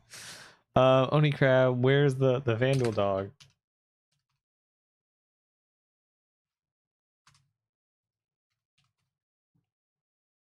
No, not Vandal on Ford. No, there was a dog, like an armor-plated dog. Apparently the internet doesn't know what to do with that. Here's it in progress. Yeah, that looks like a dog. There you go. What's it called? I don't know if it has a name. Here are some more concept images of stuff. Oh, Kazi Grazer. A cow with eggs. Gotcha. There's also a bunch of Xi'an. Oh no, that's Vandal. That's Xi'an. That's I forget. Domesticated? Domesticated? What? What? What are you reading? That says domesticated, then domestic. Where? What does this say? Where? That's not how you. Wow. What? Okay, so on I looked up StarCitizen.tools/category :fauna, and it literally what?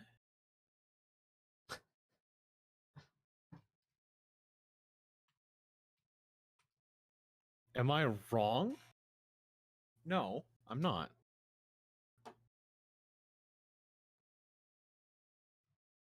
Did I spell it wrong?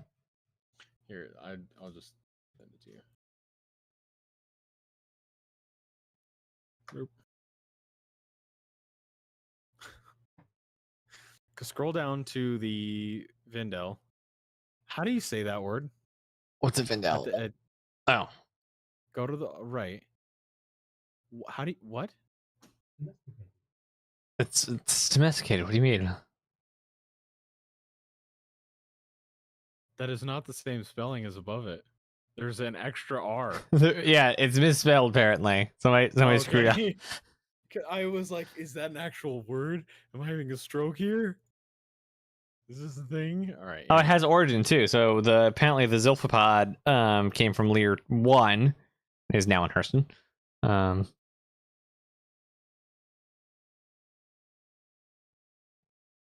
Yeah, okay, back to what we were talking about. Nope. Okay.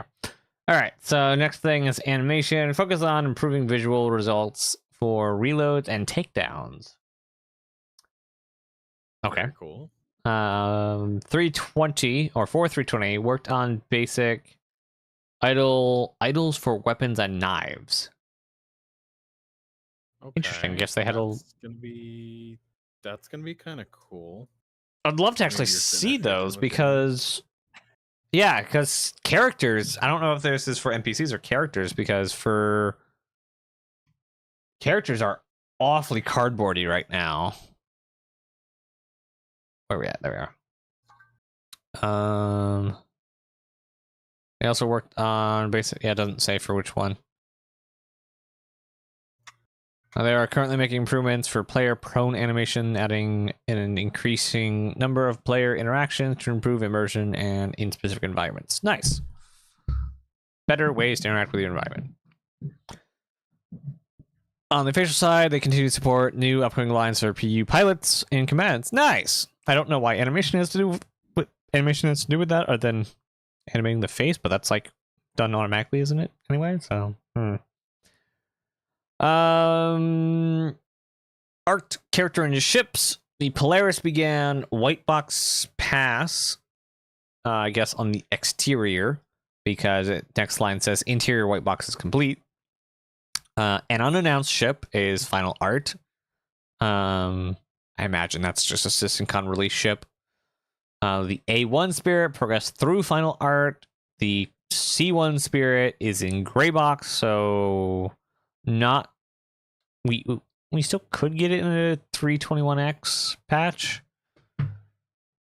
I might be pulling it pretty close, though. I think. Well, so that's the thing. Does 321 exist? I could only assume. I really could almost only assume so. Because the way I'd like it to go down is that it doesn't exist, and they stop making these biting your time patches and just pour everything into 4.0. Everything that is being done is basically everything's going to 4.0. Yes, it means that we might not get a patch till March next year, and just everything just waits for it. But like, that would give them way more resources to finalize and get it in a much better spot than 318 came out. Yeah. So I've heard. Let's see. 2 new ship variants unannounced in gray box. Those may or may not be cutter variants. Seen some leaks about those. Okay. Tumble Storm is end of production, so Tumble Storm is done. Neat. All new vehicle unannounced in dev. A white box seeing all variants. Select one for gray box. So one of them has been selected to move forward into gray box, but there is white box of all of them. Interesting. Okay. Empower Santokiai is progressing now that it's done with its failing its first gate. The X1 is also in gray box. Neat. So we should have all of them by the end of the year, except for the Polaris. Yeah, should have no problem getting all of those out for the end of the year. Dang, that's a lot of ships. Yeah, it is. As far as the That's gonna be fun. yeah, I love new ships, and Even though like people are like, pay to win, you can buy ships. And like, yeah, that's kind of how the game works. It's kind of like you buy ships. It's like they've been doing this since 2012. And also you can't win in a game with no win state. And pet rumors exist. They can like you can get got by an Aurora and a crappy person. So on the engine side, start build progression, in-house code build to replace WAF. I don't know what WAF is as far as web application firewall.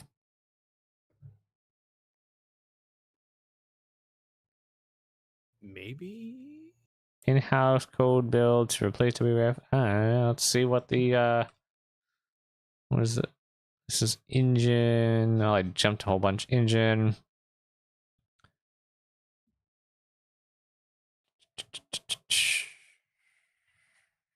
I don't see that unless I'm. It's the first sentence. Yeah, it doesn't say that. That's literally the only sentence. Yeah. Okay. That's. Yep. Alrighty. That checks. Memory Play 2.0 added virtual memory area concept, map and write, discard, call, progressed, whole C implementation and bug fixing. Apparently that needed engine code. Physics code bug fixes, raster and resource management progress. Nice. Assisted server meshing team in implementing and fixing bug and fixes, and bug fixes for async editor loadout. All very good things. Like this is a very short version of this. Like I will probably be going through this on Saturday. Okay. Like the full version. Okay. Then let's see. Features, character and weapons. Experimenting with skill progression. So skill progression, that's probably not something you've heard about. No, it's not. So, as you probably do know, StarCitizen is not an RPG. And so it doesn't have skills and tech trees and all those things.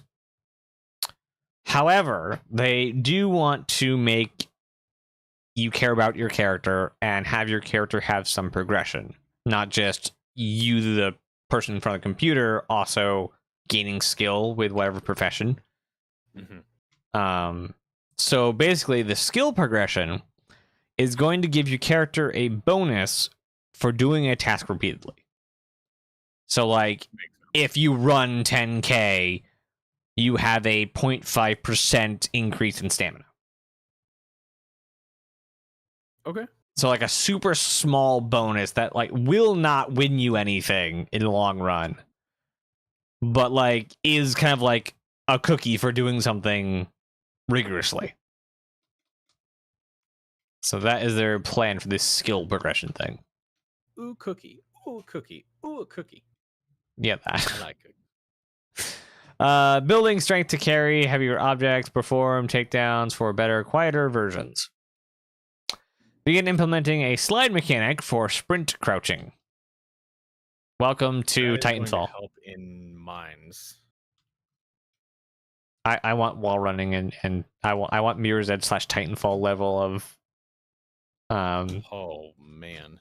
Was it environmental navigation? If that's the case, then I want a low probability chance for you to fail. Oh, absolutely! Jumps at walls, face plants, and just rams head. Absolutely. I would love for like sprinting into the wall to actually hurt. I love games that do that because it's so much fun to just like I screwed up so my character gets hurt. It's great. Future missions. Ship trespass feature is in QA testing. It's not making it for 320, but it may. They haven't said if it's going to be coming in a 320X or if it's going to be held out to the next major patch. Retrieve consignment mission is in final review, so for all intents and purposes, done if it doesn't fail. Blockade Runner, which is a reskin basically of the event, the Ninetales. I forget what it's called, Ninetales Blockade or something. So basically, they're stripping out a whole bunch of it and strengthening the good parts of it, and it will be a generic event, not necessarily Ninetales event. Steal and retrieve cargo missions were prototyped. That's as far as that went. Code work began for more reputation system. Yay! We're actually supposed to have that at least by the end of the year. Gives players discounts on purchase items, refueling, and repairs. Neat. Wait, refueling and repairs too? Apparently, that's what it says there. That's really cool. Because I had heard, I think you and I were, Mhm. it was either you and I or Washburn and I talking about that. About it like being items and in certain places you just can't go. Missions. Alongside this, okay, so this is something that's not in the thing that a lot of people have been talking about. Alongside this, the current underground facilities were replaced with Rastar to fix a variety of issues and make iterating on them easier. Those were words. The current underground facility, aka bunkers. Oh, okay. That makes sense. Now, from what I heard with underground facilities was they were completely scrapping the current ones. Okay. And we were getting what I assume is going to show up the second I plump this into Google. Okay. Didn't work as I hoped because apparently it doesn't work. But if I put Stardew Valley, there's underground facilities in Stardew Valley. Hold on. The mines. No, that's not a facility. Ow. These are what.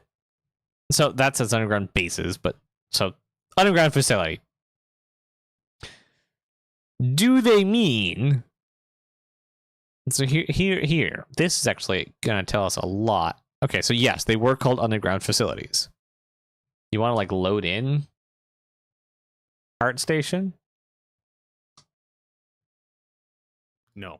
Apparently, it's done. It's given up hope. Hope is lost. Well, that was a lot of stuff. That's how many images are on this page if it would load. Oh my. Those are like amazing textures. And I want them. Like specifically that one. I'm sorry, I love looking at digital texture. I'm bleeding out of the spleen. Yeah. Okay, let me see if I can make this thing obey. We're back. We've been on screen the whole time. Oh, okay.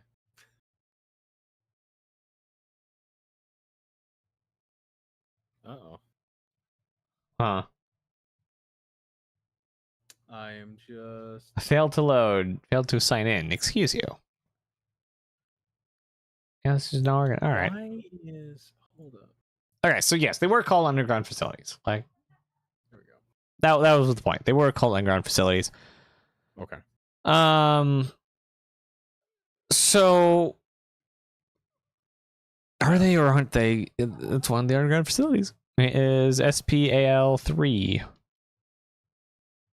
Oh, it's profit processing facility, yeah. Oh boy. Shubin. So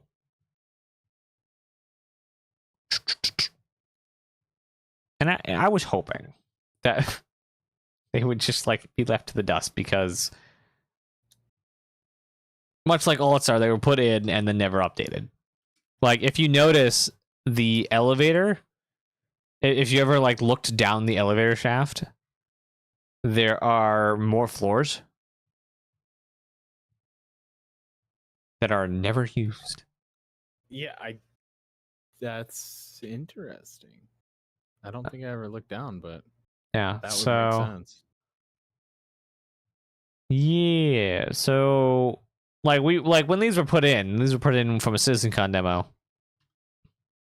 Like they were just like not done anything with. And like, now we're gonna put them in. We're gonna keep them updated. Yeah, for sure. And then nothing for years, and then this.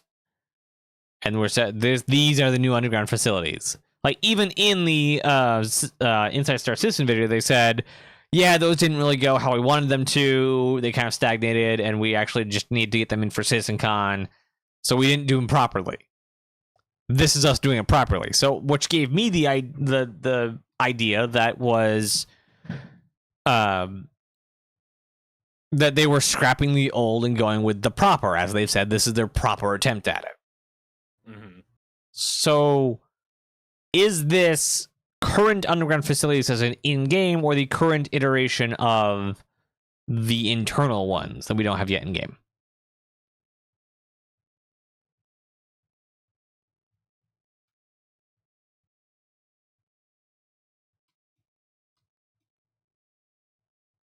Because this can read both ways. So, word for word, it says, alongside this, the current underground facilities were replaced with Rastar to fix a variety of issues and make iterating on them easier. That can either mean we're keeping the current in-game underground facilities and we're going to iterate on them.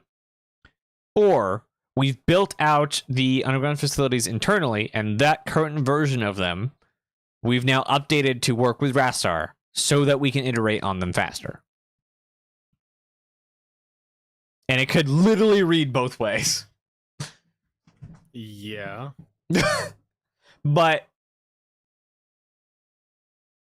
I would if I were a betting man, I would put money on, because of make it easier to iterate on them. I would put money on those being these ones. Okay. I'm gonna call this the current. These are the old. These are the current. Is what I'm gonna go with. As my official, I've been here for 9 years opinion. Also, Gib Argo Mole Crane. Not Argo. Drake Mole Crane. Drake Mole Crane. What? You know the Drake Mole? No? You don't know the mole? Are you talking the mule? Mule? Oh, yes, I know the mule. Yeah. Mule? The little like, the little wait. guy? The little buddy? Yes, I do. I was so confused. I was like, wait, no, but it's Argo. Why does it need a crane? They don't even show it. If I look up Mule Crane. Also, wow. Oh, wow. Wonder where this was posted. This was probably posted in one of the jump points. That's pretty cool. Do you know what jump points are? Yeah. No. Okay, so they're two different things. One, they're the point in space that will let us transfer between two star systems. Okay. That makes sense. Two, they're a monthly magazine. Oh. So if I go here, duplicate it, I'm only up to 92 tabs right now. Doing great.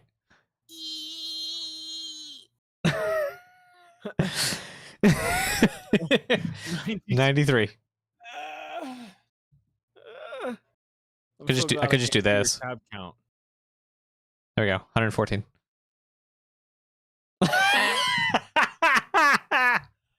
Help. Help. And my middle mouse button's broken. I'm gonna reach through the screen. I feel like I'm about to be choked. If I die, I'm with Ender. No! There's no proof. Internet, I need you to work here. Could you please? Ta-da! Oh, I was hoping it would work. Oh, well. It's probably because you have 114 tabs open. I only am 94 right now. Chillax. 94. Yeah, it's fine. Like I was running like at least twice as earlier, so like it's fine. Oh, also I have categories. There you go. We can't see them, which is fine. Oh, It's probably for the best. here. Let me take this down here. Let me stretch that out. There you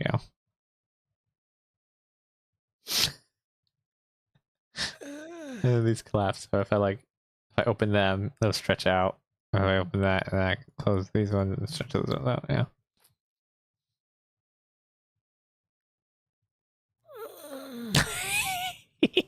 So yeah, this is Jump Point Magazine. It's apparently nothing was wanting to load for me right now. All right. Okay. So the underground facilities apparently were updated into Rastar, and that's really cool because now they can use their God mode and placing stuff really fast. Yeah, I'm trying to think. Like, I guess.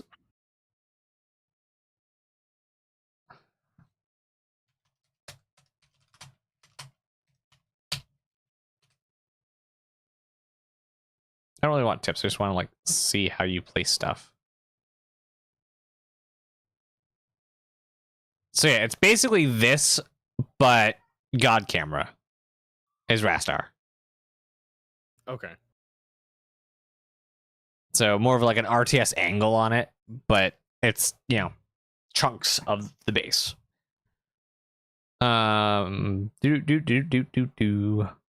Progress was also made in new global blocker. Yeah, it's just out of order. Okay.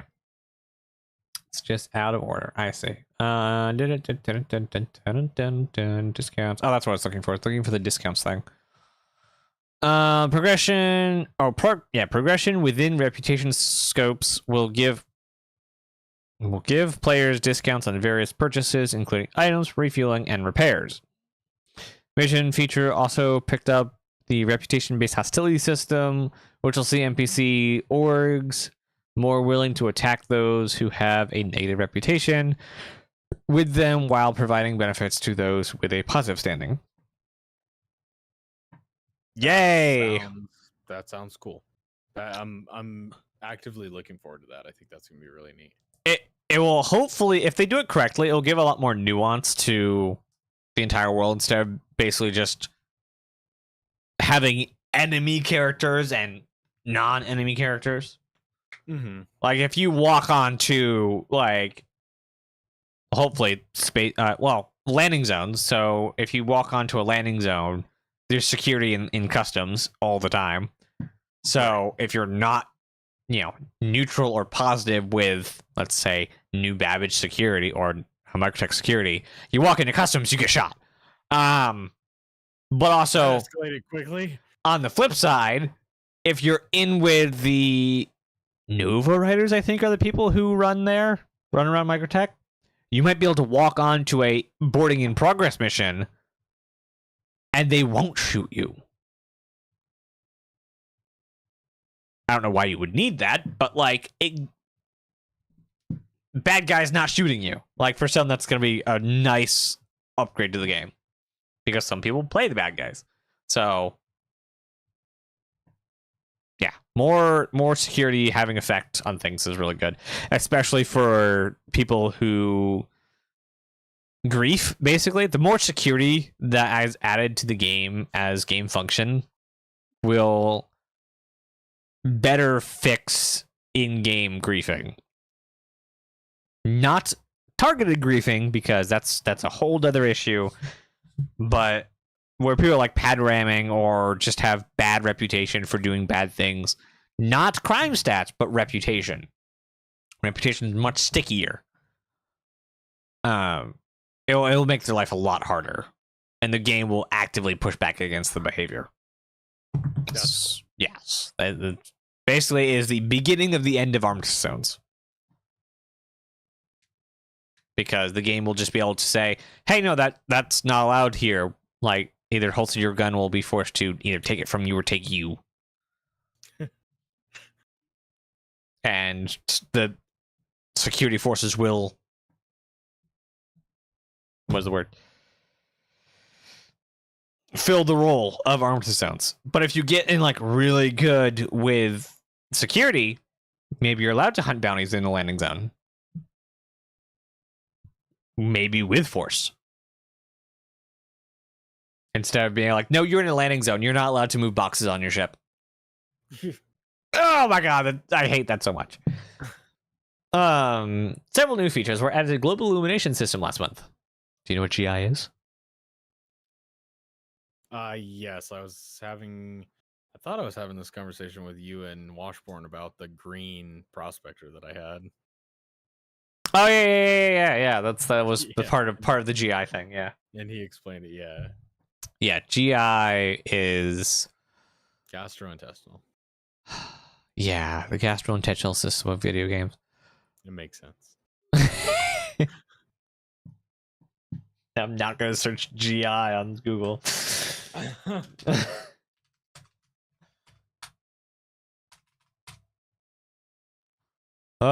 So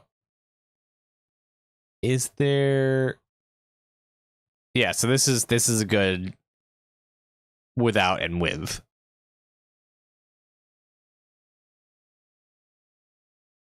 Like it's a simple showing of it, but basically, like early digital art for sure, but that's not how light works. No material is 100% absorbent of every light that hits it. Right. So what global illumination does, whether by software or hardware, it makes that bounce elsewhere. So it lights the back end or the back sides of things. It gets all the way into the corners instead of just going straight down from the source. And what you can do with that is you can actually get these. You probably can't see that really well, but there's these colors on the floor that is bouncing off the walls. Mm-hmm. And so global illumination is super cool and will make basically anything it's added to look 10 times better.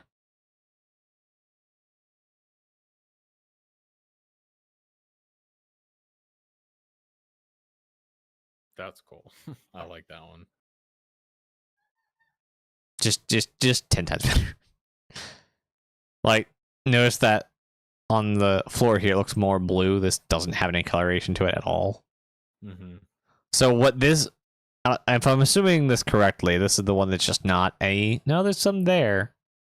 I don't know what FG is, but normally how you get like this backlighting instead of having the problem lighting, as I showed before, how games got around it was just having a light that just existed in 100% of the space. So you wouldn't have just these harsh shadows. So there's just an ethereal light source that just was omnipresent. It just lit up like dark areas. And that's how they got around bad lighting. I've made that before. I literally built this before. I've opened Blender before. I've hit the render button. That's what it looks like. So be it. Yep. So it's one of the things I'm super excited to see in StarCitizen is global illumination, specifically pouring into hangars when you open them, because it does that to an extent. But if you've ever watched your ship as you come out of the hangar, there'll be a point where the lighting pops because you have like we were talking about the other day, there's a LUT inside and outside the hangar. So a lighting lookup table or color lookup table. So it'll be, let's say, like the interior is supposed to be grungy, so it's got a green hue on it, but you have like perfect daylight outside, so it's yellow orange. And so you'll have this green, yellow. Just because you popped the hood of your spaceship out of the hangar. But it covers the entire thing. So yeah. Very weird. Can't wait to see it. Including the initial implementation of temporal smoothing for screen space probes. Yay. Alright, we're gonna switch over back to the basic version because the graphics, VFX, and Plantech are some in-depth stuff. Mm-hmm. AMD memory allocation API integrated into Vulkan backend. Nice. When's Vulkan actually coming in? Hopefully soonish. UI refinements and unifications. I actually want to see what they actually say on that. The silhouette highlight feature is currently being improved with a softer and brighter outer glow. Thank you. The minimap also received a ping effect, which will blink around objectives for improved in-game navigation. They better give this to players, to ping party members. Yes, please. So the mini I was map thinking the exact same and the thing. new star map is all being developed in Squadron 42. So that's, you know, a proper feature before it hits us. Instead of like, oh, we got a new mapping feature, and then like, okay, but does it do anything the old map? No, we're not done with it yet. They're actually building the entire system, and then they'll port it over. Gotcha. Okay. But we're also getting, you know, a mini map and a area map. So mini map is the thing you see on your HUD. An area map lets you basically pull up like a star map, but for the area around you. So whether you're in a ship or in an environment, in an outpost kind of thing. So the maps we're going to have once these 3 maps are done is just insanely cool. Let's stop making. I'm just excited to hear that the star map is going away, because I cannot tell you how. I'm sure you know, but I've fought with that stupid thing so many times. Is that Skyrim? That's Skyrim. Oh wow! That's the Retribution. Holy! Where's my horse? Yeah. Why do they not have it? Google, you have let me down. Not maps. Ship map UI. That's interesting. That's an older one. That's old. These are not.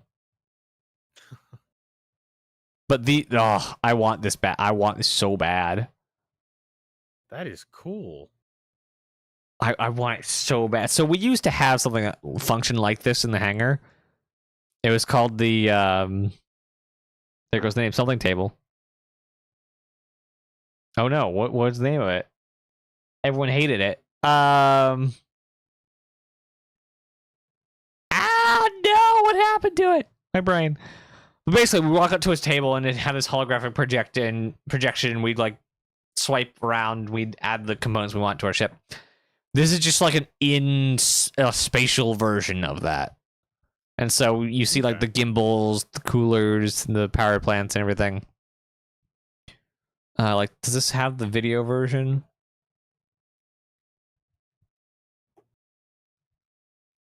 I hate you when you jump off a cliff. They don't. They don't have the video version. They also don't have the new ship UIs. Oh, wait. I found the play button.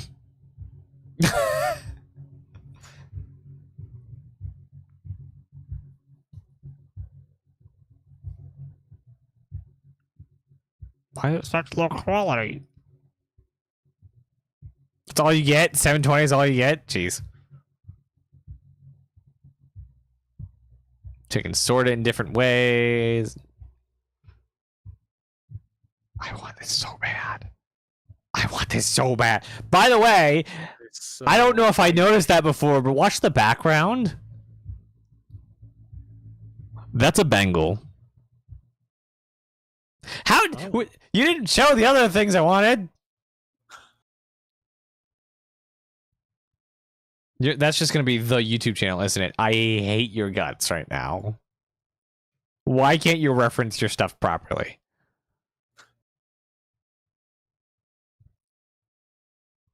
That was IE. IE. Is IE before or after CitizenCon? That's in StarCitizen, so it's going to be IE being after. I just got a message that one of my buddies' houses out here got struck by lightning. Everyone okay? Yeah, they're fine. Just no power. You mean lots of power all at once? Yeah, lots of power suddenly, and then darkness. They just weren't prepared for it. Like they need to get up on their battery systems. Excuse me, where's all the CitizenCon stuff? CIG. Last year, or last time you had CitizenCon, you had it in nice little chunks, and every presentation had its own bit. Okay, no, there are other here. Okay. Okay, they're there. They're there. The problem is, this part isn't the part I'm looking for. Oh, fun. Okay, so at the end of the last CitizenCon,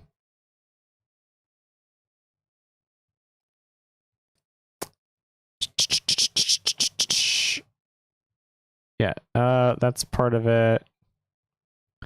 That's part of. Okay, so around here, 3 hours in, Chris Roberts sits down. Chris Roberts and I think Rich Tyrer, and they basically rant about stuff that's in development for like 2 hours. Wow. Yeah. So like everyone was like, "How are we supposed to work with this and like disseminate data out of this?" It's the new EVA system. That what are they talking about here? Anti-grav system. Ba-dum bum bum ba-dum bum. Was this master modes being showed off?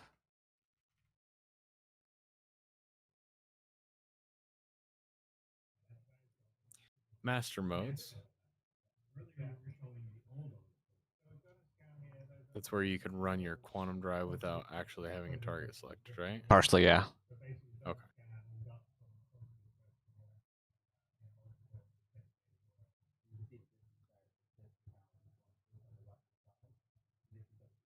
And so he's charging up his quantum drive and he just goes.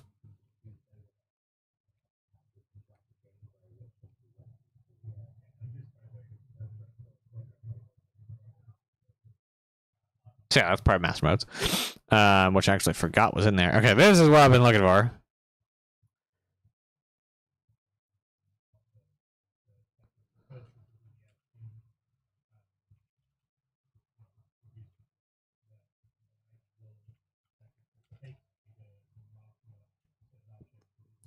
So this is the local map that we're going to be getting. Okay. So this is a dynamic mapping system that will just show us the map of like our current area, and this is obviously you and an Idris. So like this is you.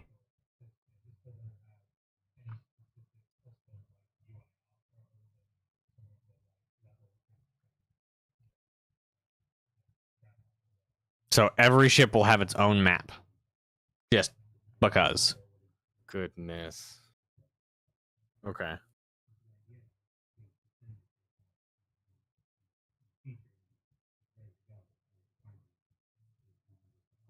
With very little like of the artist needing to go in and add stuff. Like obviously like the words are there, the cutouts are there.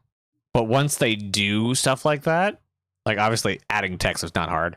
But like once the system knows that this is gravity gen and this is an Aegis ship or a door, it can say, all right, I know how to display those for every Aegis ship.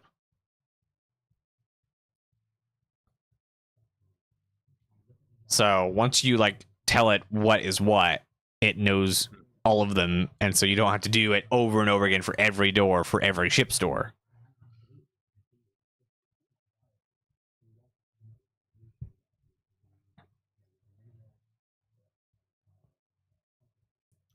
There's the search thing.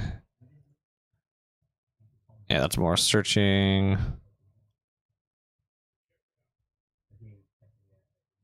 The new Moby glass.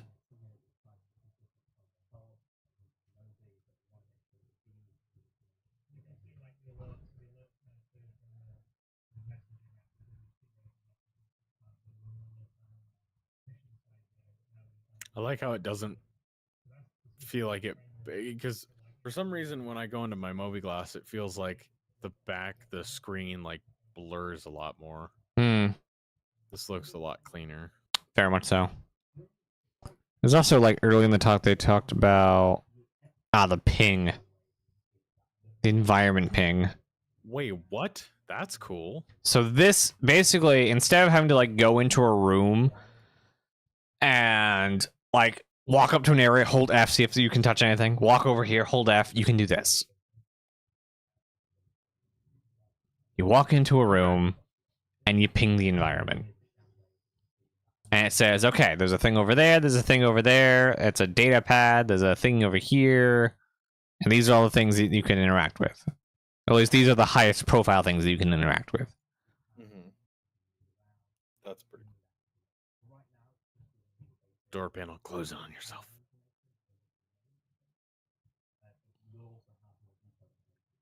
So once you get to a space with lots of things in it, once you look at something, it will tell you if you can interact with it or not. Gotcha. And notice how many items on the desk are touchable. Quite a bit of them. Mm-hmm.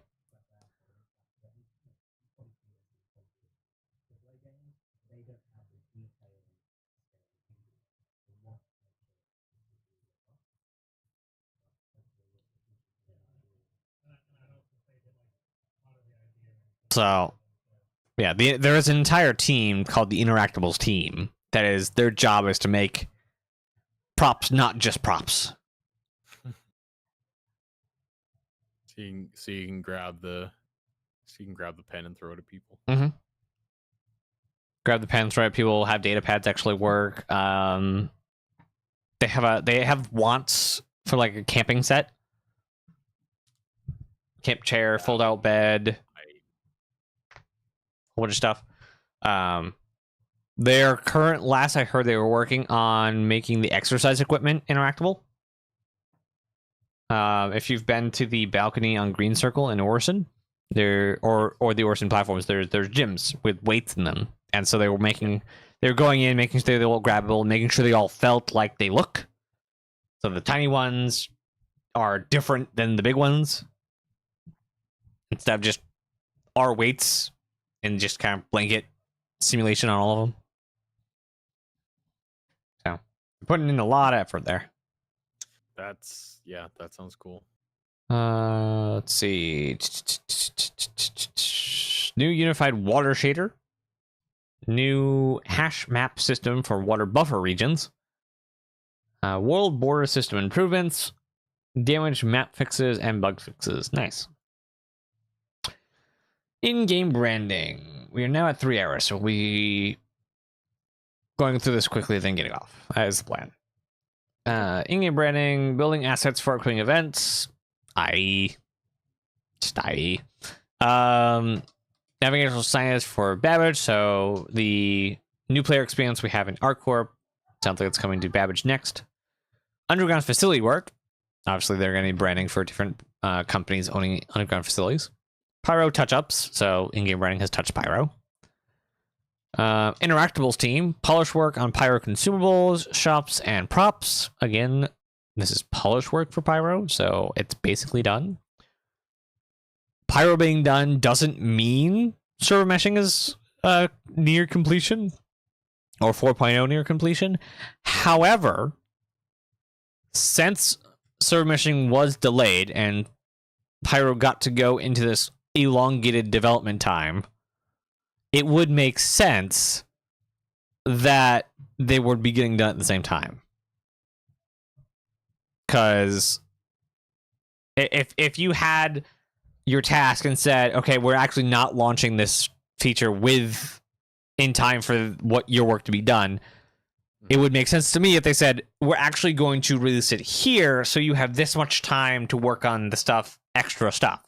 So they would take on as much extra stuff for Pyro to get to that new release date. At least that's my tinfoil hat theory. Interactables also created some subflare. Lighting, again, Pyro polishing cleanup. More Pyro polish. some people have the opinion, and I'm not saying they're wrong, I'm just saying that a different opinion to mine is that Pyro was going to take however long Pyro took, regardless of when Server Mission is coming out. So they're just finishing up Pyro. It doesn't mean they're not linked. Their deliverables aren't linked to server meshing. And you're right. They're right. And if you're building a car, it does not mean that, let's say Sony's building a car, it doesn't mean that Sony's next phone is going to come out at the same time as the next car, even though that they said the car is going to come with the phone, kind of thing. They could be done with the car or the phone way before the other releases, and they'll just release them both when they're both done. Terrible analogy, but hopefully you get it.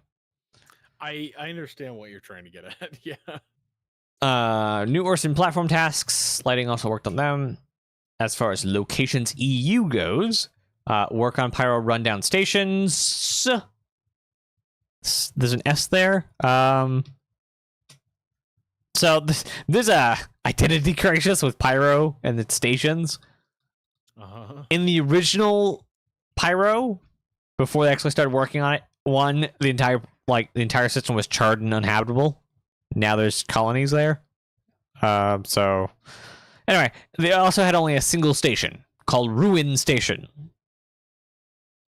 So, and Ruin Station has also been called other things, but Pyro's rundown stations would allude to more than one station, but we've never gotten anyone saying there's going to be more than one station. So is it a thing now? We don't know. We have no idea. We've only known of Ruin. Okay. I'll be interested to see, because if I remember right, like Pyro, it's a leaking radiation star, so that means that they'll have to have the colonies protected. Nope. Some kind of radiation. You would think, but no. They kind of retcon that, and so some of the planets are just habitable now. It is a violent star, but not so much that it affects, at least I think Pyro 3, there are people living outside. Oh, okay. So in like stone work buildings. Okay. But stations, yeah. But also, Pyro is much bigger than Stanton as far as space. So, you know how much we go to Lagrange points. Now, imagine when everything's like 10% longer distance. You like quantum, you said, right? Yes. Kind into to a point, yes. Also, improves signage and new Babbage. Again, this goes back to the new player experience coming to Babbage. So, yay, better signs. New content with mission feature team. Excuse you. You want to actually tell me what that is? Trash cans. That's cool. Okay. Actually, throw stuff away. Yeah, they just need to add delete zones into the trash cans we have. So we put something in, it gets deleted. Yeah. That's what they need to do. At least 10 seconds delete or something. So if somebody steals something from you, then drops it in a can, it's not gone forever. On station, complete with focus on complete polishing tasks. They also improved signage around new Babbage. They improved and bug fixed the new Crusader platforms, and worked with mission feature content or mission features on new content. It literally is that vague. Great, thanks.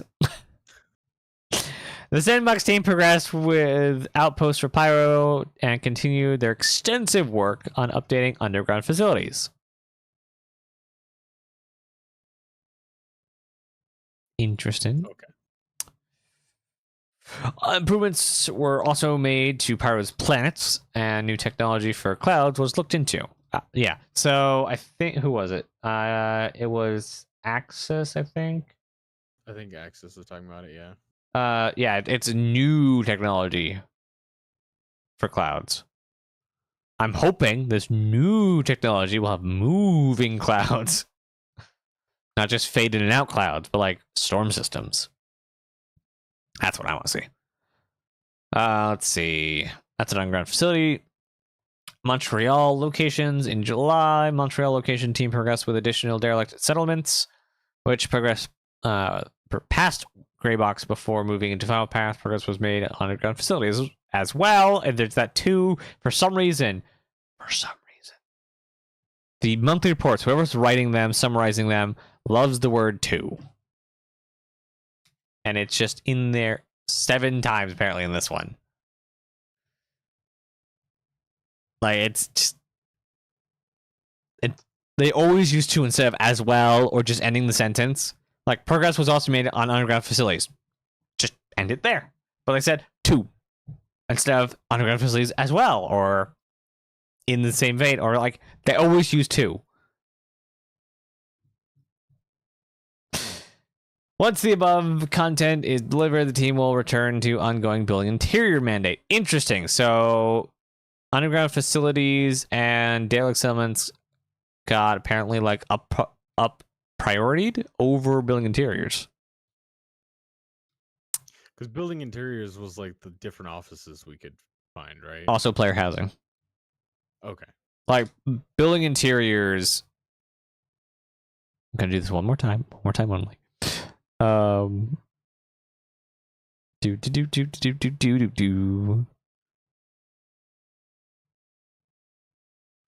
Where are you?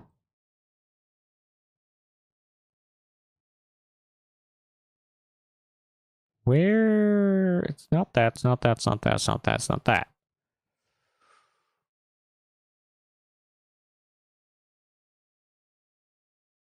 I am very confused. That's IE. Where did they talk about the building interiors? Interior design. I guess it was just a journey. Mouse, I swear. Oh, it's because, like, for some reason. So, for some reason, Google seems to, like, Chrome seems to be, like, just timing out.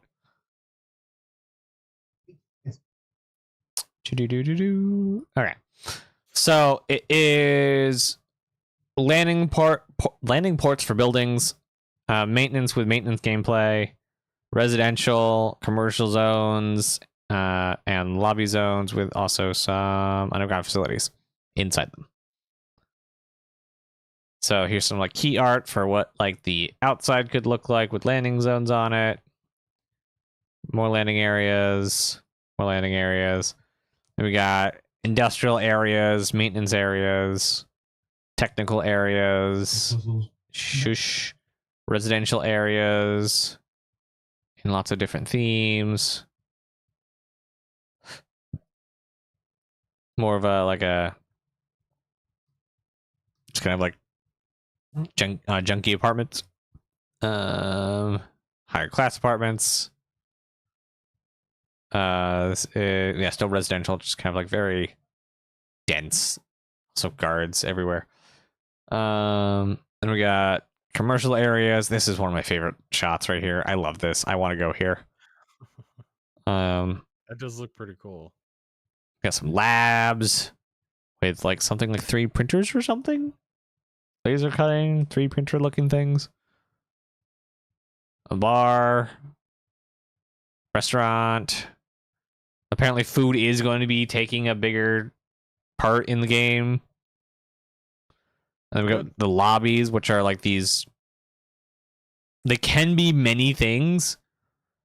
This is like the connection to the underground, but they're also like they can have any manner of things. Like the first one they showed is like kind of like a bazaar. So there's a bunch of places, like a kind of like a mall. But this one's more like just a entryway. I guess there are shops up here, but they're like much far over to the side, and it's much more about the building entrance. This is another one with a giant eatery down here. Those are Drake panels.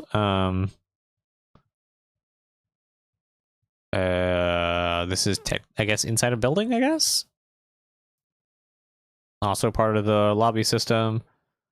Hearst Dynamics lobby. More of that Hearst Dynamics lobby than the underground. So we got connections from I assume what would be like the lobbies up over there. We get down through the access to the tunnels. And then all manner of scum and villainy live here. Or, you know, in case the city's actually good at cleaning up their trash, they actually would have decent undergrounds. I'm actually really looking forward to these undergrounds because, like, especially this one's open to the air. Mm-hmm. It gives you like a nice positional knowledge kind of thing. Like it definitely like expands the entire idea of cities. And also, where's the shot? No, shut up.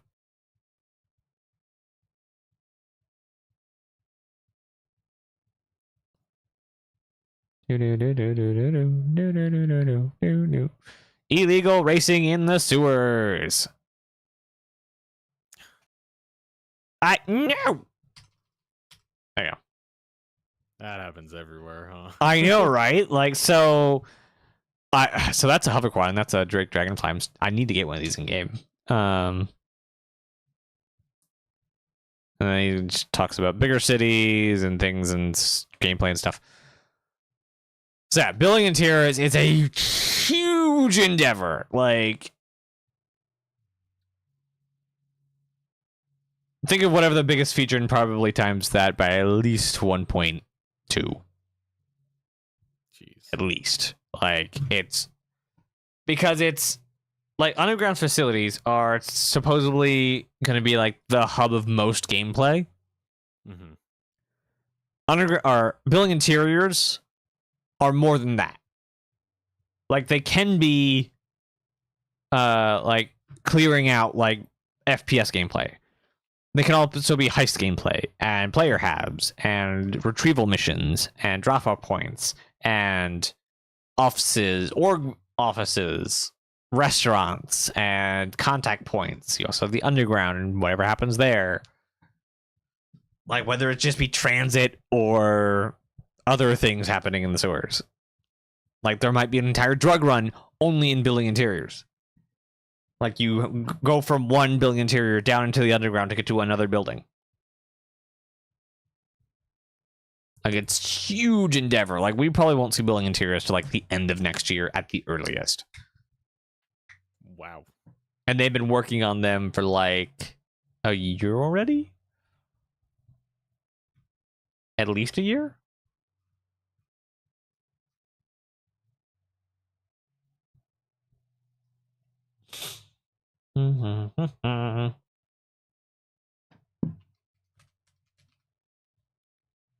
I can spell.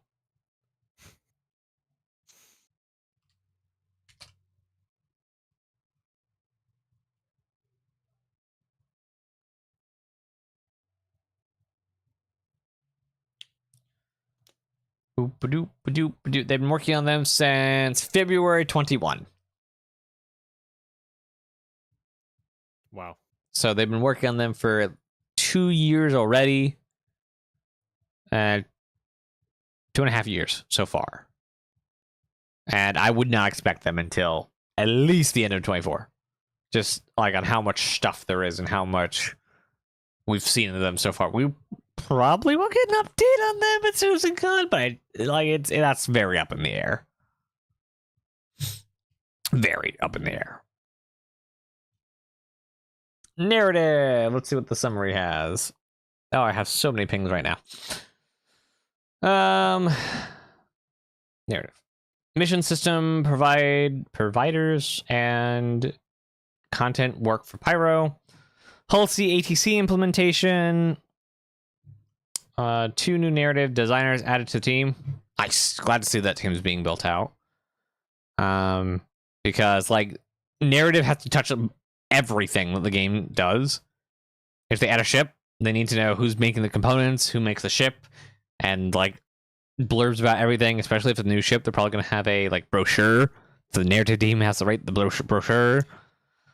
Every item needs an item description and a history. Yeah. Every company needs a history and like other products they've done. Like missions all need like descriptions and reason the mission's happening. Banners need to be made, ads need to be made. So like narrative is probably one of the most overworked teams because they have to touch everyone else's work. Released lore makers and Galactopedia articles last month. Online Services Montreal. So Online Services Montreal is now also the integrated Turbulent, I believe. Inventory ID refined and bug fixes. Nice. Hopefully they'll make that. Is that something to make it faster? What does that actually do? Addressing issues that came up during the formal Q&A pass. Time was also spent. Just doesn't say what inventory ID is at all. Thank you. Time was also spent working on a planned refactor. Plan to refactor several of the backend services to gRPC, which is what the heck? gRPC is a cross-platform open source high-performance remote procedure call framework initially created by Google, which uses single general-purpose RPC infrastructure. So basically, it is built for microservices as well. Nice. So it's a modern open source framework for microservices. Nice. Hopefully it's more robust and they can do more with it and everything works better when they refactor stuff. As well as modernizing them with new features. Lastly, they researched easy anti-cheat sections and enforcement. Nice. So, love anti-cheat. R&D, what does it say in the short version? More pings. Atmos / game cloud cloud rendering improvements and temporal tender mode. What is a tender mode? UI, data high screen improvements, screen style variants, building blocks improvements, paths, color picker. What is that for? I wonder what that's for.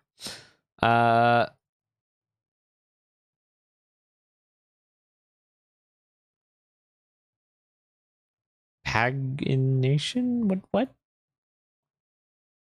I don't know what that is. Stepping lines added to BB. I don't know what that is. Okay, what is? Does it say what the color picker is for? Building block runtime performance, new addition, assets led to increase in size of collector involved, coding more aggressive solutions for skipping hierarchy sections, updates. The GPU team also continued to work on building blocks, including a color picker. What is this? What is this? Pageant. What does that mean? A sequence of numbers assigned to pages in it's the page number.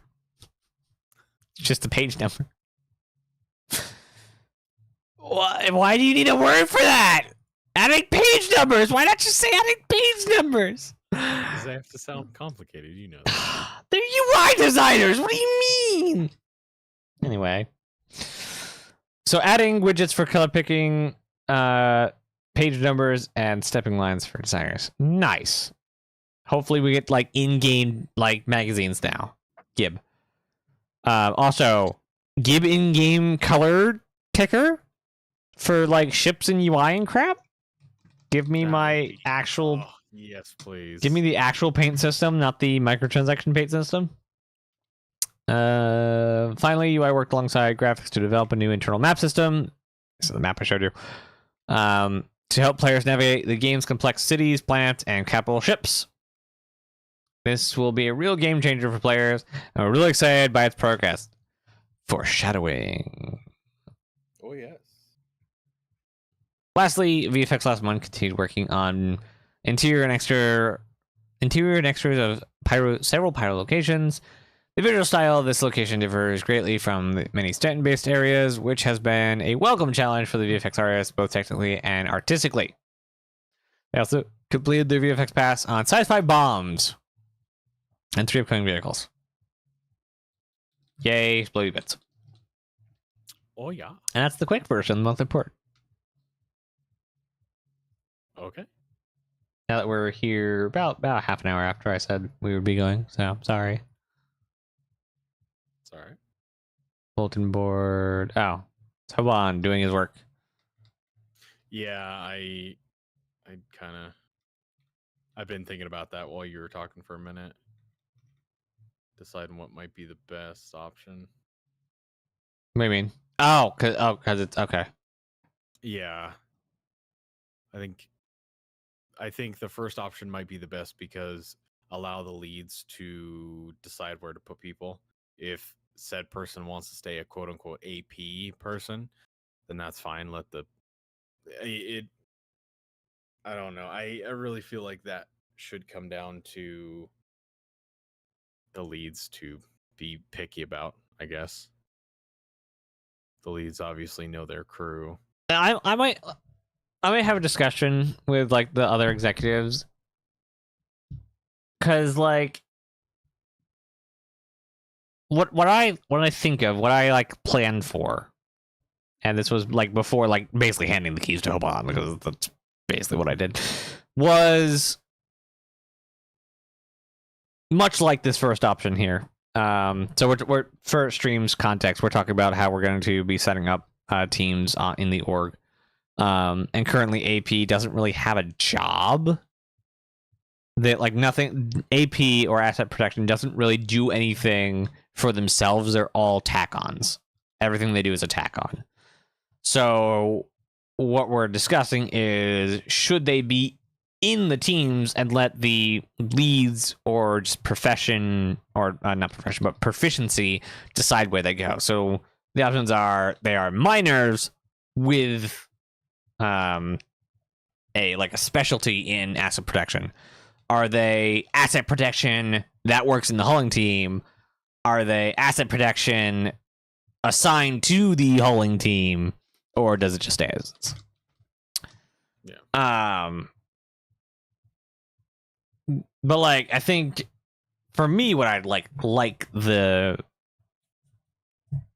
system to be would be everyone in a given team has a registry of proficiencies. Yeah. So like inside of a mining team, you have your trained for, like you were saying, these info videos that you want to do. So like depending on what level of training these people get. So obviously there would need to be an AP training system in addition to every other division's training system. But like as far as mining, there'd be like, are you certified for FPS mining? Are you certified for gem mining? Are you certified for ore mining, process mining, mole piloting? So basically we'd have these columns that run next to each other for further training. So let's say if you want someone to pilot the mole and have a proficiency in that, you'd send them to, or get them enlisted in the piloting training within the org. And then they'd be a miner under you, but also they'd be trained in piloting. So they can now be like your first pick when saying, I need to pilot for X mission. That would be... Yeah, that would make a lot of sense. That would be cool. And that makes me even more excited to get started on these training videos. Yes. Oh, yes. Oh boy. But it has been fun. We will be back on Saturday doing whatever shenanigans I come up with. Probably going through the monthly report in a much more granular thing, instead of just kind of running through it. I don't think Ender's gonna be with us. I don't know. Unfortunately not. Okay. Yeah, I've got other things I need to do. That's fine. We can't see too much of you. That's fair. We have a 48-hour stream coming up in 2 months, so like you got time. Yeah. You guys are gonna have to see me for a lot. Yeah. Oh my, what have I done? I'm already regretting it. I haven't even gotten up from my chair yet. I know. This is gonna go up. This is already up on YouTube, so basically, like, I need to get working to get like a more like not only like all of my chicks in a row, what the ducks in a row, but also like audience. Like, I need to build audience. Yeah. Like, I have done all the horrible things to like scatter my audience. Like, they're just like, I've done some bad moves in the past year, which I thought made sense at the time, but ended up not making too much sense. Basically, I had momentum and I ran that train off a cliff. Oh. And because it made sense at the time, and now I'm looking back like, oh, I just completely like threw all of my momentum in a trash can and just, you know, spat on it. So yeah, I need to like rebuild all that. So I have lots of ideas. You got 2 months. I got 2 months, and that's not the window I wanted. I wanted this window. So we're gonna I need to set up a countdown. yeah, I have what are planned? The Promise Board series, basically going through all the stretch goals from the Kickstarter. Dev Talk, just talking about the stuff that the devs have been responding to over the past little while. Those are like gonna be not like regular, but intermittent, because sometimes they'll post a thing, but like the last week they've been posting a lot, so like there'll be a lot to do then. Ship showcases, starting out with the Aurora, starting out with all of the starter ships, and then we'll do a starter ship. Well, I'll be doing. I don't know if you're to join me at all on any of this. Maybe. We're gonna do all the starters as their own video, and then bringing all the starters into a lineup and saying pros and cons and best. I'm assuming the Cutter's gonna win. I'm just assuming that out the gate, but like I have no idea, because like Cutter is best. Then I've live stream. We did. I wouldn't know. It's a fun boy. What do you want in StarCitizen? Kind of, I don't know if it's gonna be a series, but I think I want to be like a little side series, basically, kind of like what we did at the beginning of this stream, just talking with new players, old players, content creators, not content creators, and just like kind of interviewing them about their feels and what they want, what they wanted when they came in, what they want now, and kind of like their just kind of thoughts on StarCitizen. Mm-hmm. That'll be fun. And then I also have a video that I worked on a little while ago that I actually finished. Pros and cons of each spawn location. That's more in the tutorial series. And then also player's first mission. So I'm going to walk through kind of a narrated walkthrough of a box mission. Very cool. Because I have already on the YouTube's a short, like a 1 minute short of how to get from your waking up in your hab to your ship on every landing zone. So no, I haven't done every station because that's kind of ridiculous. They're not that far. You can't get that lost in them. But those landing zones, especially for new players, are kind of rough. So, all right. Thank you, Ender, for coming with me and digging through all these rabbit holes. Do we have anyone to rate on Twitch? I do not. Everybody's offline on my side. That's fantastic. I have actually a ton of people online right now. Let's see who's doing StarCitizen stuff. I have 2 people. I always try and go for the lower number. I have no idea what he's doing, but he's an Aurora, so we're gonna go with him. Shugo? Yeah, Shugo, the lucky one, is what we're gonna be doing. So go say hi and tell him you had a great time and that everyone should know who NovaForge is because we exist. Have fun, everyone. Let me also do that. Yoink. And thank you for coming. As always, be kind. Bye, everyone.